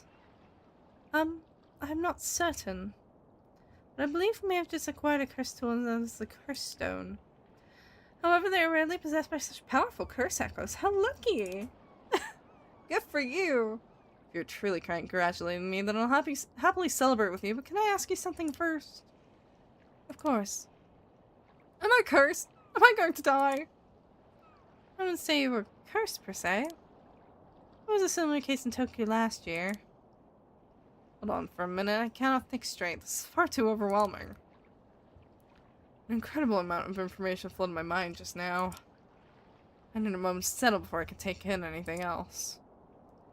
You must mean the resentful memory held by the curse. It's a phenomenon wherein the events leading up to the curse forming are passed on to the curse bearer so that its grudge will spread. Oh, and curse bearer refers to someone who is haunted by a curse echo and thus able to use the curse. Stop! I already told you I can't take on any new information. You're doing this on purpose, aren't you? Curse echoes are the visual manifestations of curses. These manifestations are fundamentally related to the origin of the curse, but they do not always take the same shape, sometimes appearing in a more abstract or disfigured form instead. Unlike spirits, they are manifested illusions, and as such have no consciousness of their own. A person afflicted by a curse that has a curse echo is called a curse bearer. Even among curses, a curse that contains a curse echo should be considered very powerful in and of itself. Ordinarily, those with no spirit sense would not be able to perceive a curse echo, but such individuals who become curse bearers by coming into possession of a curse stone or some other means can see other curse echoes. Curse stone is a type of curse tool that allows even people without any spirit sense to wield curses. As long as the tool meets the above criteria, items of any shape or size may be referred to as curse stones. Many curse stones have conditions that must be fulfilled to use them, often based on the spiritual power and characteristics of the curse itself. If a curse stone has low spiritual power, it may only be possible to use it under specific circumstances, such as when under the influence of the Feast of Shadows, a spell that heightens the potency of certain types of spiritual energy. So I wonder... I think I just learned why Taishima sunk 400 years ago. Let me sort out all of that first. Really? Tell me! Tell me! Yeah, give me a minute.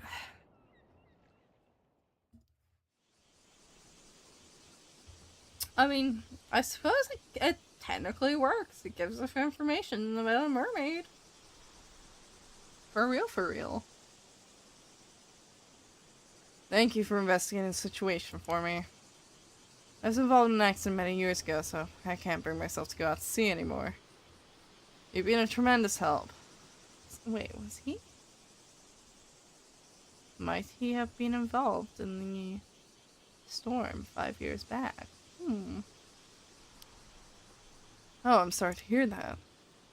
We actually got our hands on something quite valuable, so we owe you thanks as well. That's great. I'd love to hear more about what you discovered, if you don't mind. Of course.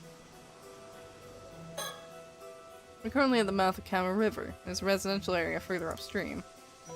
It seems Mr. Kama had just arrived in Toba, so we managed to meet up without any problems.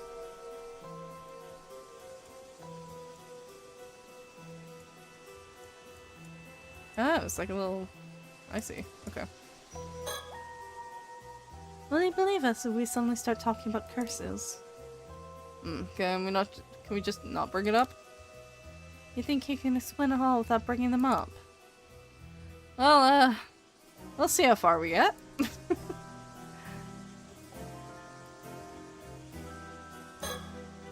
He may look scary, but his demeanor is surprisingly gentle and kind. He's a very polite young man. People like him tend to be misunderstood because they're a little awkward. He must struggle with that kind of thing a lot. And I feel a little bad for saying he kind of looked like he'd be a psycho businessman. Maybe he might actually be nice for real. I don't know. Even when a curse fell into her lap, she managed to remain calm. Only a consummate professional like her could be so cool and collected with all this happened. Talk about the Ama Diver.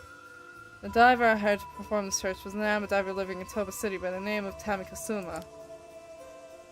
I thought there was no way we could pull off the search, but that's when she agreed to take on my request. I feel terrible about what happened. I can only hope that she's still out there somewhere unharmed. She had no way of knowing how dangerous this job was. Please, I'm the one who sent her out there. If there's blame to take, it is mine.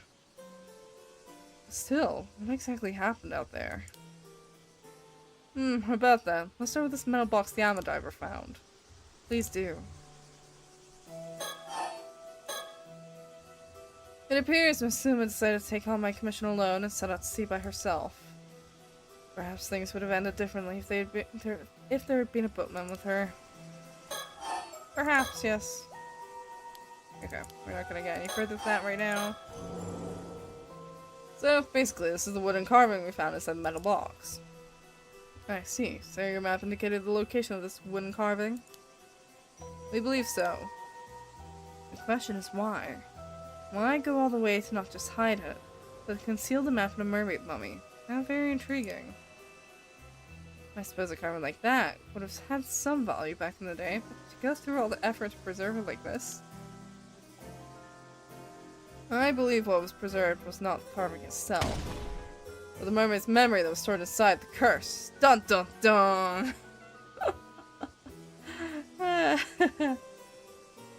Well, he's just a nice psycho businessman who appears constantly tired.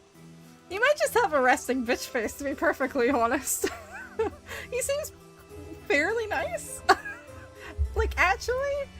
So, I don't know. I mean, he could just be faking it, I suppose. I mean, I said that about the fucking janitor in the first game for, like, the first meeting of him. Although, to be fair, when he wasn't being a serial killer and, like, specifically targeting the police officer that put him away, he was actually fairly nice. For some reason. A curse? Dun dun what now? That's right. In other words, the one who made that box entrusted it with a message. And we are the recipients. Please calm down. I'm feeling quite lost. I know you're quite excited, but I think we have no choice but to start explaining the curse. That's right, it's curse chit-chat time. You may be a bit too irrational to believe what I'm about to tell you, Mr. Ikoma, but even so, I ask you try your best. Huh? If you're ready to hear it, I'm ready to say it. Come, give me your answer in the next 3 seconds. 3. I'm prepared, please tell me. I see, so the Taishima mermaid known as Hayase was killed by raiders. The hatred she left behind became a curse that entered this wooden carving. You, Abby, then inherited her curse in addition to information from 400 years ago in the form of a resentful memory. You absorbed all of that quite efficiently. I'm impressed. This is actually not the first time I've heard of what can happen when one touches a cursed stone. Oh? Yes, but let's save that conversation for later. More importantly, you know what actually went down on Taishima 400 years ago. That's right, I know the truth. All of it. What happened, what didn't, I know it. You seem a bit frazzled. Do you need more time to collect your thoughts? There's no need to worry. I am prepared, but it will take some time to explain. Oh! Laser Bears! Welcome in! Thank you for the raid! Hello, raiders. If anyone needs to read it and run, please absolutely feel free. Currently, we are playing PARANORMASIGHT, the Mermaid's Curse. We have just found our first actual tangible curse stone in the 3rd episode. Which I'm surprised it took this long, to be honest. 30 on 30 from Laser. Oh. Ah, yeah, you're playing Prey. Bear with us. I see. Yeah. Hi, I'm Navi. I play video games and I draw. And wow, 35 stream streak. That's crazy. Yeah, currently we are talking to this man who is actually surprisingly nice despite looking like he would be part of a certain movie about a psycho businessman. But yeah, how did your stream go? What you were playing Prey. I don't know much about Prey. I saw a little bit of it, but I didn't really see enough to actually get what it was about. So, did you make good progress? Did you win? Did you win? Never go to draw. Give Navi money for draw. Actually, explicitly do not give me money for draw. I am so backed up right now. Please do not. I did, however, reopen my Etsy today. It's missing most of my keychains at the moment because I haven't had time to take stock. And there's not much point when I have a con this whole weekend, but like... The Etsy open now. Yippee, sticker. It's a funny sticker. I really need to update my Etsy, but I was like, it's been closed long enough, I should probably reopen that. But yeah, so we have just discovered why Taishima Island sank 400 years ago. The character who knows has not told us yet. That's actually what he was about to do. But yeah. Ta-da! Yeah, if you guys need to read and run, absolutely feel free. I completely understand. We will be going for a little longer. I am currently sick, so if you hear me sniffling, that's why. I'm alright enough to stream, but I am a bit sniffly. And yes, I do have an Etsy. I need to take new product photos and update everything. Oh my god, I need to update everything. But I'll be doing that next week, probably? Probably. Question mark. But yeah. So, also we have a, may have accidentally sent an Ama diver to her death. Rest in peace. Thanks for getting me a curse stone, I guess. It appears Masuma decided to take on my commission alone and set out to sea by herself. Perhaps things would have ended differently if there had been a boatman with her. Let's talk about Taishima. It's time to reveal what truly happened 400 years ago to Taishima and the mermaids. Please do tell. Around 400 years ago, the area of Shima province, which included Taishima, was governed by the Kuki clan. It was good, can I tell, considering I'm only playing on normal difficulty. Found a video recording of our past self telling us we need to destroy the space station we're on, and everything aboard, including ourselves, so I guess we're winning, maybe? Maybe. I mean, hey, maybe it's a win. Sometimes, to truly win, sometimes you gotta kill yourself. I guess. Maybe in this case, at least. The leader of the clan at the time was Kukisumi Taka, and it was his duty to protect the secret of the three mermaids living on Taishima. That must be in Sobai, Nagame, and Hayase. However, the legend that eating mermaid flesh could grant immortal life was well known. So he secretly hid them on Taishima, so no one would learn about their existence. It appears Sumitaka thought of the mermaids as a sacred or divine existence. The thought of seeking immortality for himself likely never crossed his mind. Everyone loves fireworks, I guess. Don't you read me that line. Don't you give me that line. Do you like fireworks?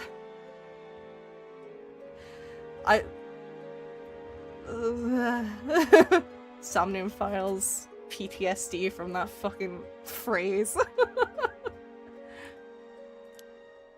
The land where the mermaids lived was a sanctuary that he fiercely protected at all costs. In other words, Taishima was an island where people worshipped the mermaids in secret. Indeed, and the people living on the island were not simple commoners, but guards tasked with protecting the sanctuary and its mermaids. I've played it, but I've heard lots of good things. You should play it. Fireworks are very important in that series. Sumitak was so dedicated to keeping the mermaids secret that he kept the existence of Taishima out of historical records. The public believed the island was entirely uninhabited. I see, by keeping its existence hidden, he was able to keep the mermaids safe. However, a vassal of Sumitaka's uncle Yoshitaka learned about the mermaids on Taishima. He passed this information on to Yoshitaka, who believed obtaining immortality was a must to rise to the top in an area that was often plagued by war. He commanded his vassal to lead his army to Taishima and do whatever he had to do to return with the flesh of a mermaid. Sumitaka and those on the island resisted. The invading army was far too powerful. The island was swiftly overrun. Ultimately, Ayase was captured and brought before the vassal. The vassal tortured her, demanding she grant him the power of immortality. But Ayase did not yield, immune to the most hellish torments. She screamed and cursed with despair and anger until her dying breath. That's horrible. The hatred Hayase felt at the moment of her death led to the creation of the Curse of the Forsaken Fish. And that is what I learned from the resentful memory inside the Curse Stone. But to be honest, that is only half. Half of what? Half of the memories. The other half is the memories of the one who left behind the metal box. Namely, the story of how the Curse of the Forsaken Fish became a Curse Stone. So, talk about the box? That reminds me, I meant to ask about the metal box. If it's been lying on the seafloor for 400 years, how come it wasn't discovered until now? It was most likely sealed inside a rock or something until a few months ago. So it was sealed away until a certain amount of time had passed? No, I believe the box's unsealing may have been triggered by something.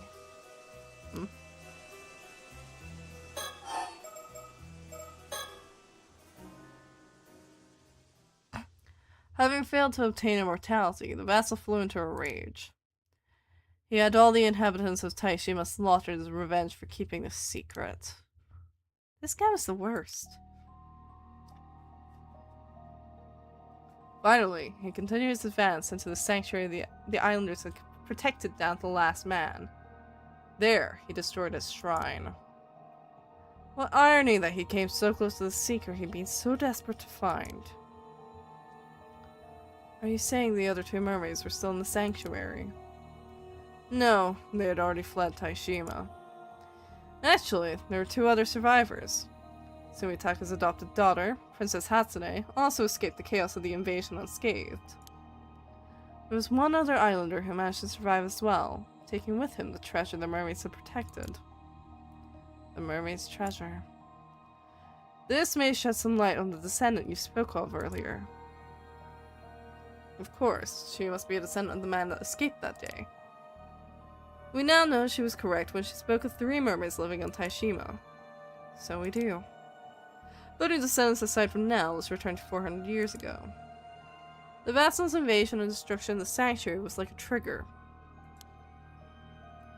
As a reaction to the sanctuary's fate and their own ill-deserved deaths, the sorrow and hatred of the islanders swirled together, and formed into the Curse of the Raging Waves, a natural disaster that shook the heavens when it descended upon Taishima. The curse bombarded Taishima with violent winds, earthquakes, and thunder. Then, in a final act to protect Taishima's lost sanctuary, they sank it into the sea to destroy all evidence of it ever existing. They destroyed it. The small island of Taishima sucked swiftly under the waves. The vassal and all of his men were, of course, all killed thanks to the curse.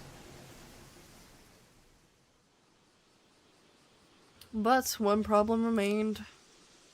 That wasn't the end of it.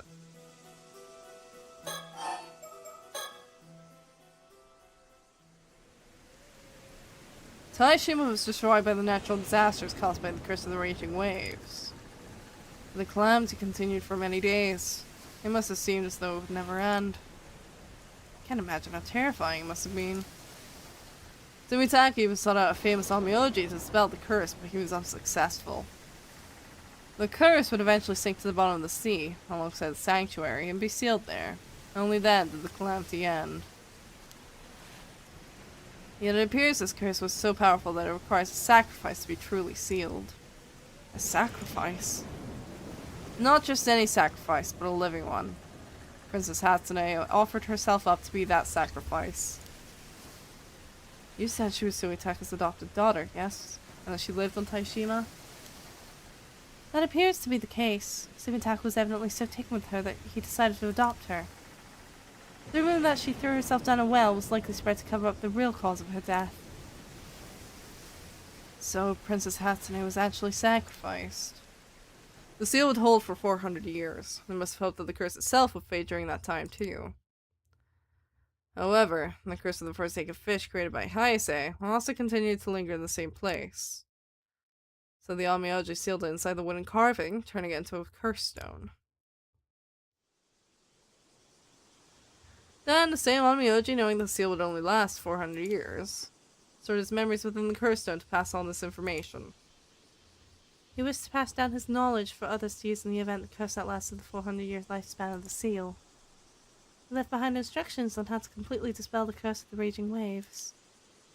Indeed, I have compiled it all in my files. Ooh! Let's see. A curse that causes an outbreak of turbulent waves and violent storms in the seas around Kamishima is said that the curse was born from the resentment of the former residents of Taishima. An island was located to the south of Kamishima after someone brought about its destruction. Some believe that several of the disasters that have struck Kamishima in the past were actually caused by this curse in some manner, including the Kamishima South Sea disaster that occurred 5 years ago. In truth, the curse has been perpetually active ever since its inception. The sacrifice offered 400 years ago merely served to seal the source of the calamity during this time. It is believed that Mari Minakuchi attempted to lift the curse once and for all, only for her failure to give rise to the disaster 5 years ago. Oh, I see. In the event that the curse did not fade during the 400 years it was sealed, the Onmyoji originally responsible for sealing the curse left behind a plan to dispel it. It was his belief that the curse's power would have weakened enough by that point that performing the following steps would be enough to lift the curse completely. First, thou must unbind my seal risen from the depths within the iron box. Second, thou must offer the still-tied mirror bequeathed by the sacrifice to the sanctuary. Third, let those who share blood with the lost souls of Taishima be the ones to offer appeasement. Interesting. Huh, so that's what happened. And that wraps it up. I got all that info beamed into my brain in a flash, and yet I still managed to present it as an enticing narrative, eh? How amazing was that? You're utterly astounding. Wow, incredible. Around 400 years ago during the Sengoku period, Oda Nobunaga was assassinated at Honnoji Temple. Kuki Yoshitaka, commander of the Kuki Navy, has only been gaining influence within the clan, but he now finds himself at the crossroads in an era still wrecked by the turmoil of war. It was then that a vassal of the Kuki clan, Komatsu Sadamune, approached him with some intriguing information. According to Sadamune, 3 mermaids were said to be living on Taishima under the protection of some of the island's residents, even though the island was originally thought to be uninhabited. Thank you for the follow. Welcome in. Welcome to the Capri Dams. It was widely known through folklore that eating the flesh of a mermaid granted one immortality and eternal youth. Sadamune urged Yoshitaka to take advantage of this, suggesting that if he possessed such power, an invincible army would be his to command. Seeing this as an opportunity he had been waiting for, Yoshitaka ordered Sadamune to capture the mermaids and bring them back to him. However, Kuki Sumitaka, Yoshitaka's nephew and head of the clan at the time, strongly opposed his approaching Taishima.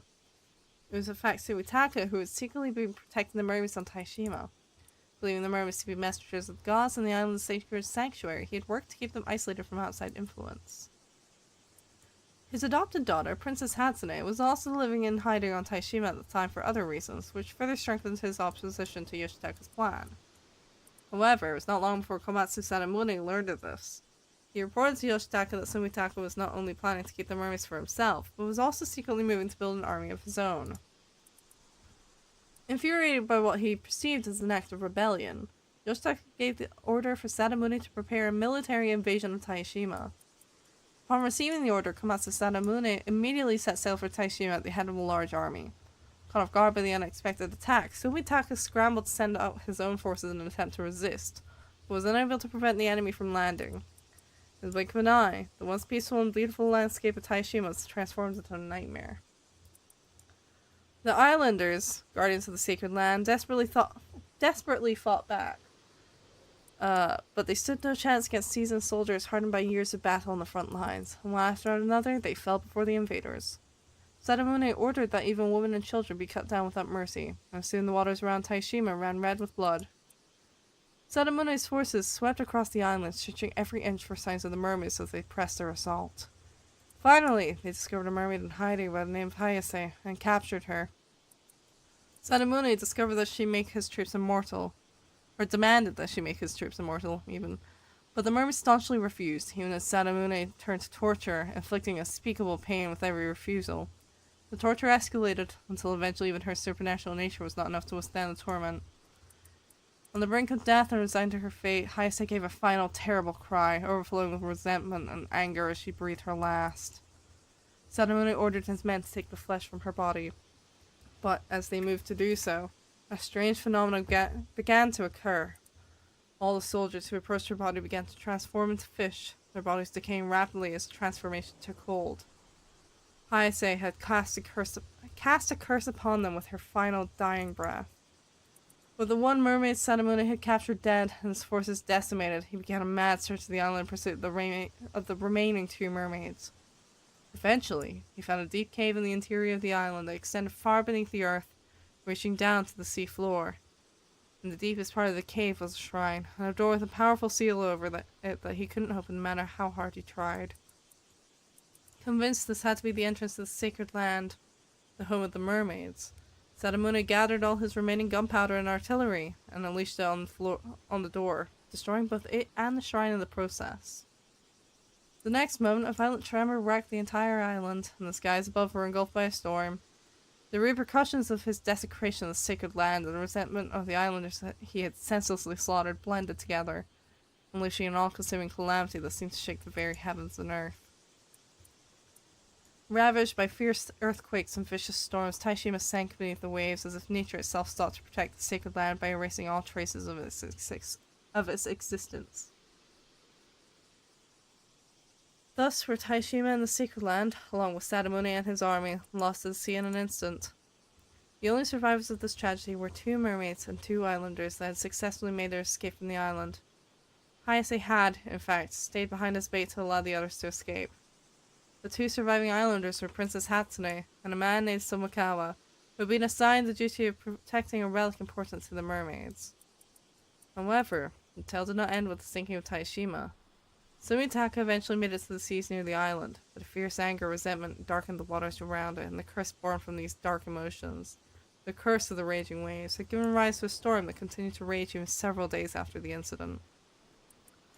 Furthermore, the curse born from Hayase's final moments, the curse of the forsaken fish, also continued to exert its influence in the area, causing anyone who entered the storm's domain to transform into a fish. The situation had grown beyond anyone's ability to control.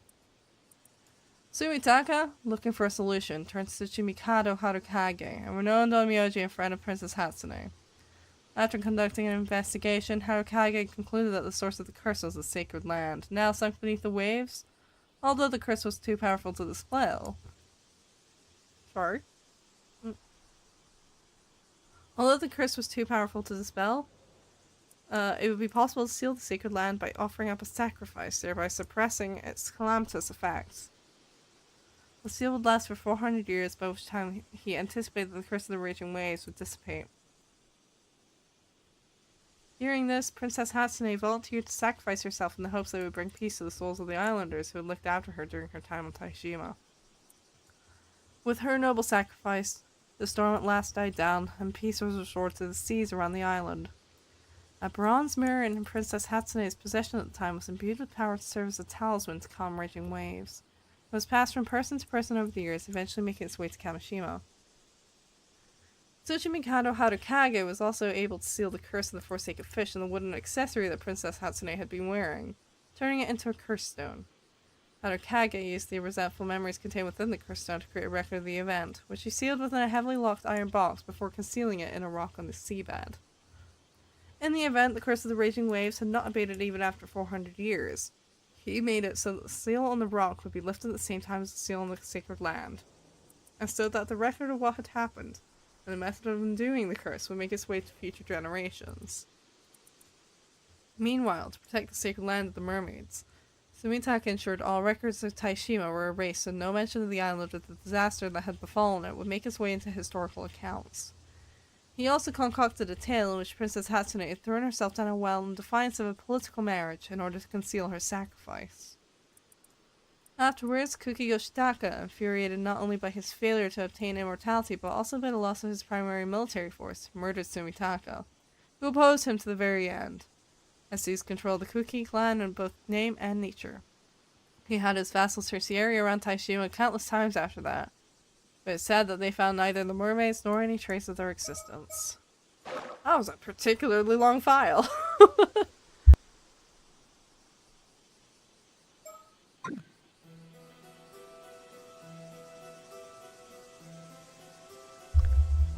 Okay. Right.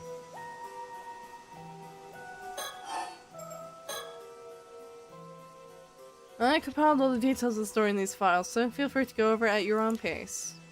Yeah, thank you. Okay, and then the Amma Diver. After Miss Suma found the metal box, you mean to tell me she's died? It is likely.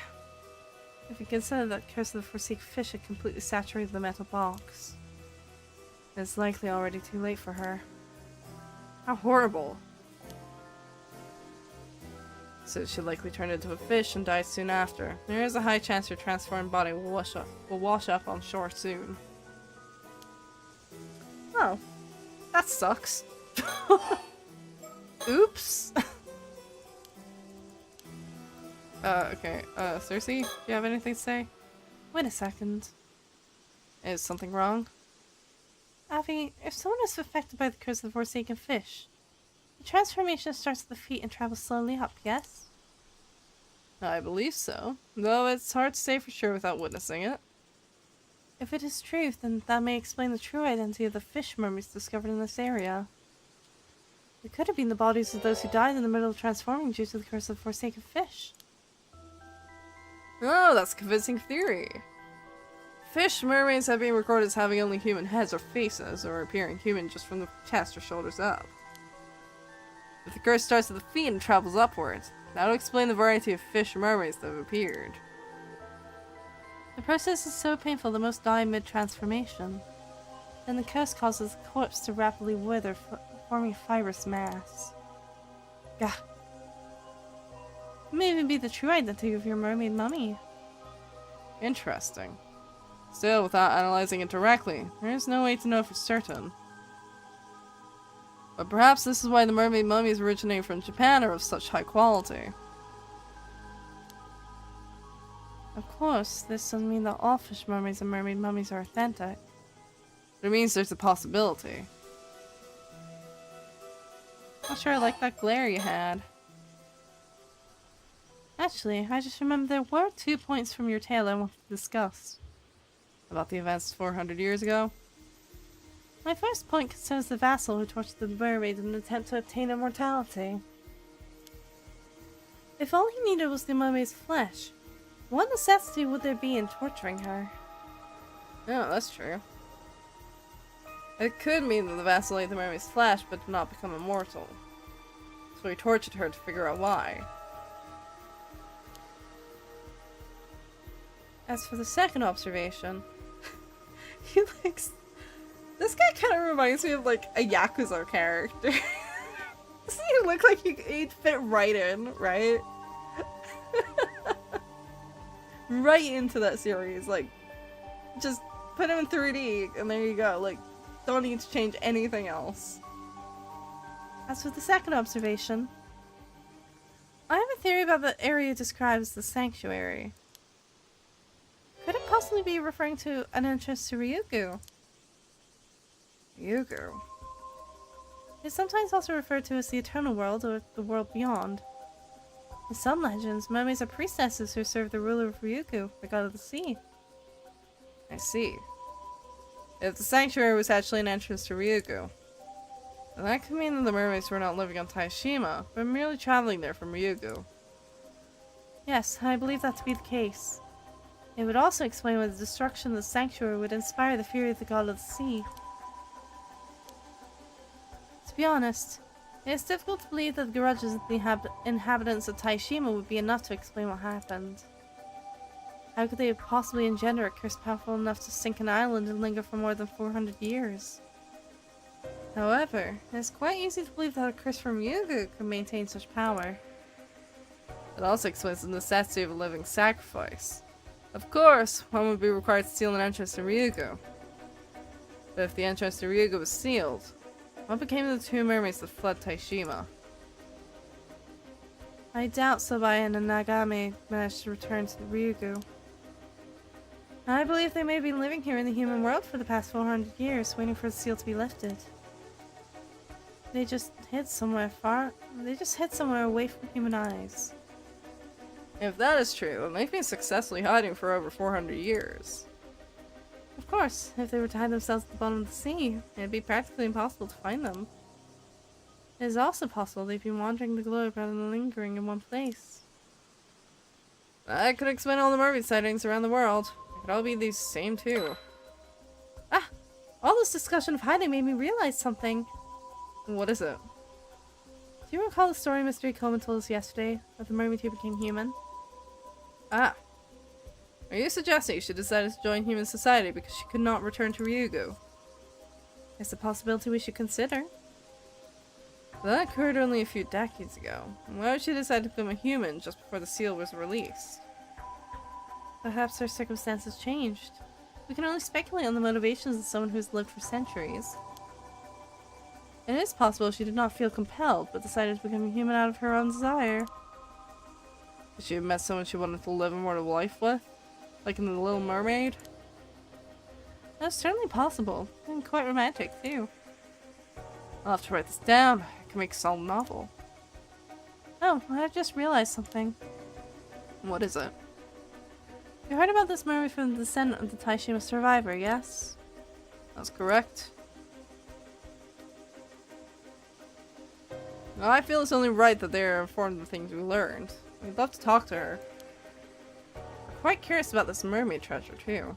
It must have been passed down to them through the generations. I understand. I'll probably drop by her place later anyway, since I also have to handle the matter with Miss Suma. I'll discuss it with her then. Thanks, that'd be great. That said, in return, I have a favor to ask of you. Go ahead, we'll do whatever we can. You said the seal over the entrance to Ryukyu has been lifted. Is that correct? Yes, it has most likely been gone for several months now. Huh? Really? A horrible curse has been swirling around the area where Taishima used to be. It's possible that curse is the curse of the raging waves and has surged up from Ryukyu once more now that the seal has been lifted. The fact we're able to open the metal box is proof enough that the seal has faded. That would mean the entrance to Ryukyu is now open. Well, the situation is quite unstable now, what with the curse of the raging waves seeping in through the entrance. At any rate, what did you want us to do? There is an island called Kamishima that is located quite close to where Taishima once was.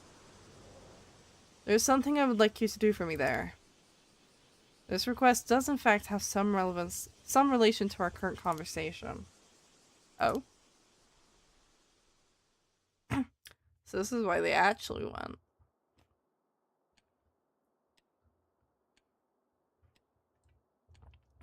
Now then, Avi. We decided to tell Ikoma everything, but I know there's some information you kept from him. Oh, did I? Yes, something from the mermaid's memories. The real way to obtain immortality. That's right. I see no reason to inform him about it. After all, no matter what you may say about tourist attractions, this guy is also after immortality. I saw him straight up when you talked about the mermaid being tortured because her capture required more than her flesh for immortality. Are you sure? I thought his goal, if he even had one, was to quell the curse of the raging waves. Perhaps there's that too. He even asked us to go into Kamishima and find the still-tied mirror in his stead. You did mention lifting the curse required the mirror as well as the help of the Taishima descendant, right? There was also something about lifting a seal first, but I don't know what that part's all about. Well, I see no harm in quelling the curse, so I say we continue to cooperate for now. Agreed. Though I do wish we did not have to approach Kamishima at all. The evil atmosphere is nauseating. However, we must consider the possibility that Ikoma actually has his eyes set on the mermaids in Ryugu. It's possible he may be searching for mermaids, like us. I suppose that discussion can wait for later. First, we must find the treasure that the survivor managed to slip out of Taishima. You mean the treasure required in addition to our mermaid flesh when attempting to gain immortality? Yes. It's a treasure known as Tamate Bako. Mermaid flesh has to be put inside and purified by it to have any effect. So, provided one has both the flesh of a human mermaid and a Tamate Bako, then immortality is indeed attainable. Boom! Tamate Bako. A box often referred to a relic used by the mermaids who once lived near Taishima. A similar box also made its appearance in the tale of Urashima Taro, as the box gives the eponymous protagonist by Otohime, leading to its name becoming widely known. Yes, I was thinking of that. The box is filled with a spiritual energy similar in nature to that which fills Ryugu, the mermaid's original home. Objects placed within it may thus be kept in the same state they would be within Ryugu. It is said that the mermaids used the box to bring objects from Ryugu with them that they would otherwise have been unable to transport to the material world. It also has the secondary effect of returning mermaid flesh, normally only able to exist in a transient state in the material world, to the state it would be in Ryugu, thereby restoring its ability to grant immortality. I see. Okay. Gotcha. If we can meet with the Taishima descendant, they could probably provide us with information on the Tamate Bako. I concur. If we could get our hands on the Tamate Bako, we wouldn't have to worry about Ikoma. However, it's likely that he is wary of us and will keep us from meeting the descendant. At the very least, we know he's cautious enough to keep her name secret. Well, that's why I asked him to hand her our little souvenir. What was that all about anyway? You sure we're not gonna need that iron box? I doubt we will need it again. Plus, you can think of it as a backup plan. Oh? I'm sure that's not gonna come back later. Regardless of what happens, we'll be able to meet with the descendant tomorrow. Let's get our hands on that mermaid treasure. Time to find a Tamate Bako. Okay.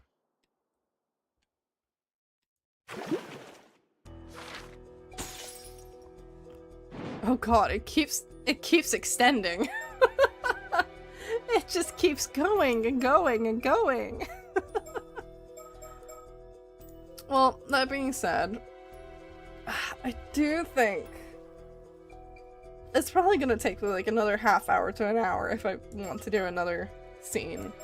But I think that's actually a rather good place to leave it off for today. Because we can always quite easily get back to these next week.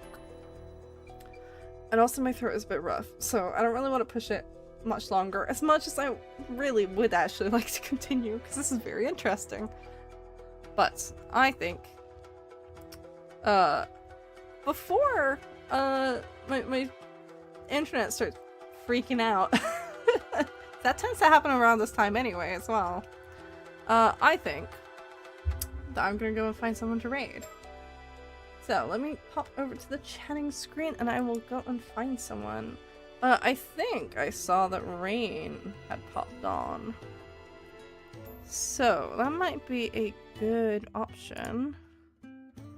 I think it's been at least a week since I last raided Rain. Shatter's also on, actually, still, but I don't know. Well, no, you'd still probably have at least like an hour or so. I would assume.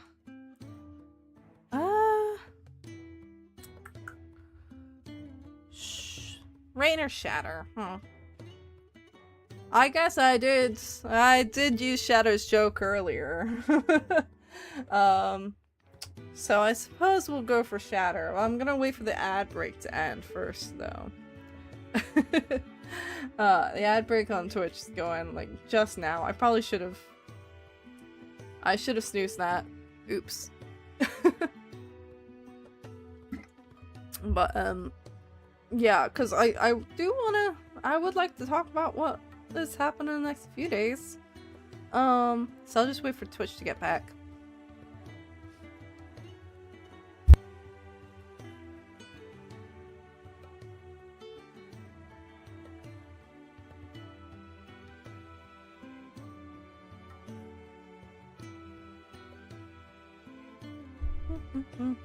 Anyway, I hope everyone's had a good day, good evening, a good night, good morning, whatever time it is. I'll get a sip.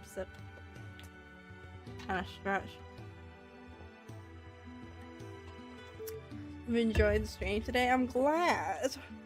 I know visual novels can be a bit contentious for streaming, but I do like streaming them. They're fun. I think they're nice and chill to listen to for you guys.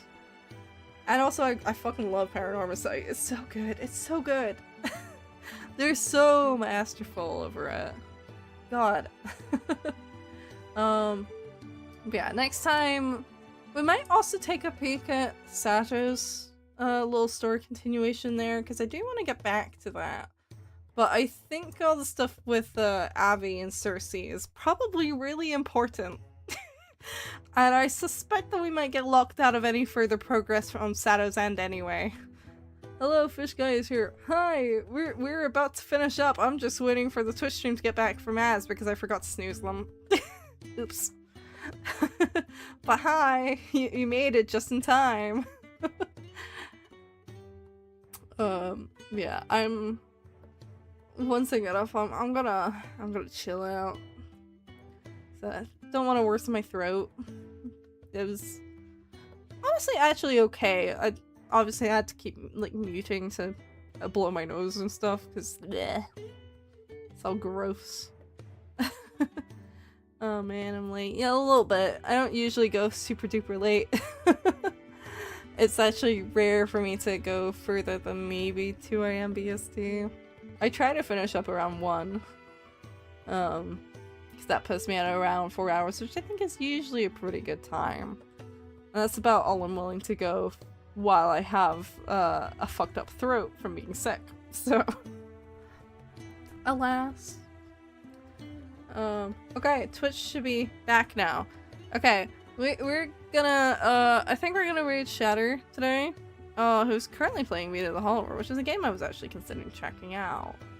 But before we do that, I will be back tomorrow and we will be starting Final Fantasy X, yippee! And I promise we will be going ahead with it tomorrow. I will not be cancelling it tomorrow unless I'm actually on death's door, because I really want to start Final Fantasy X. I'm determined. I know a lot of people really like Final Fantasy X, and I really like to experience it. So, we will be doing that tomorrow. That'll be at 9 PM BST. It'll be my first time actually playing. I've played like a little bit of the intro before, so I do have save data I need to like wipe.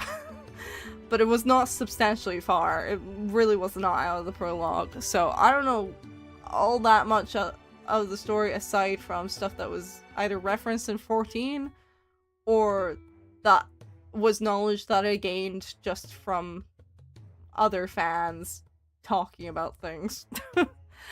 That being said, that'll be tomorrow's stream. I will see you guys tomorrow. I'm gonna start the raid. I think today's raid message I think it would be funny if we use Shadow's joke against him, because I used it earlier.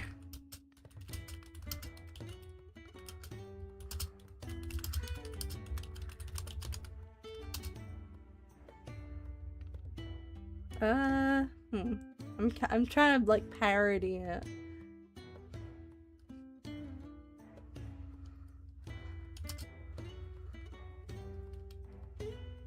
What's it?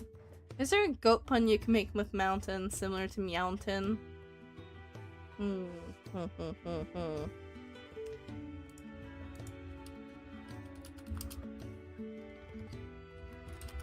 Let's see.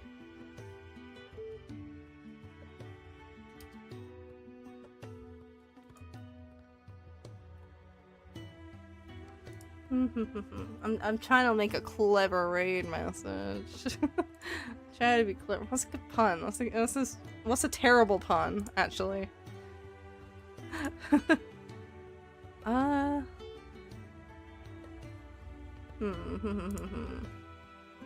I'm trying to think. Wreck those brain cells.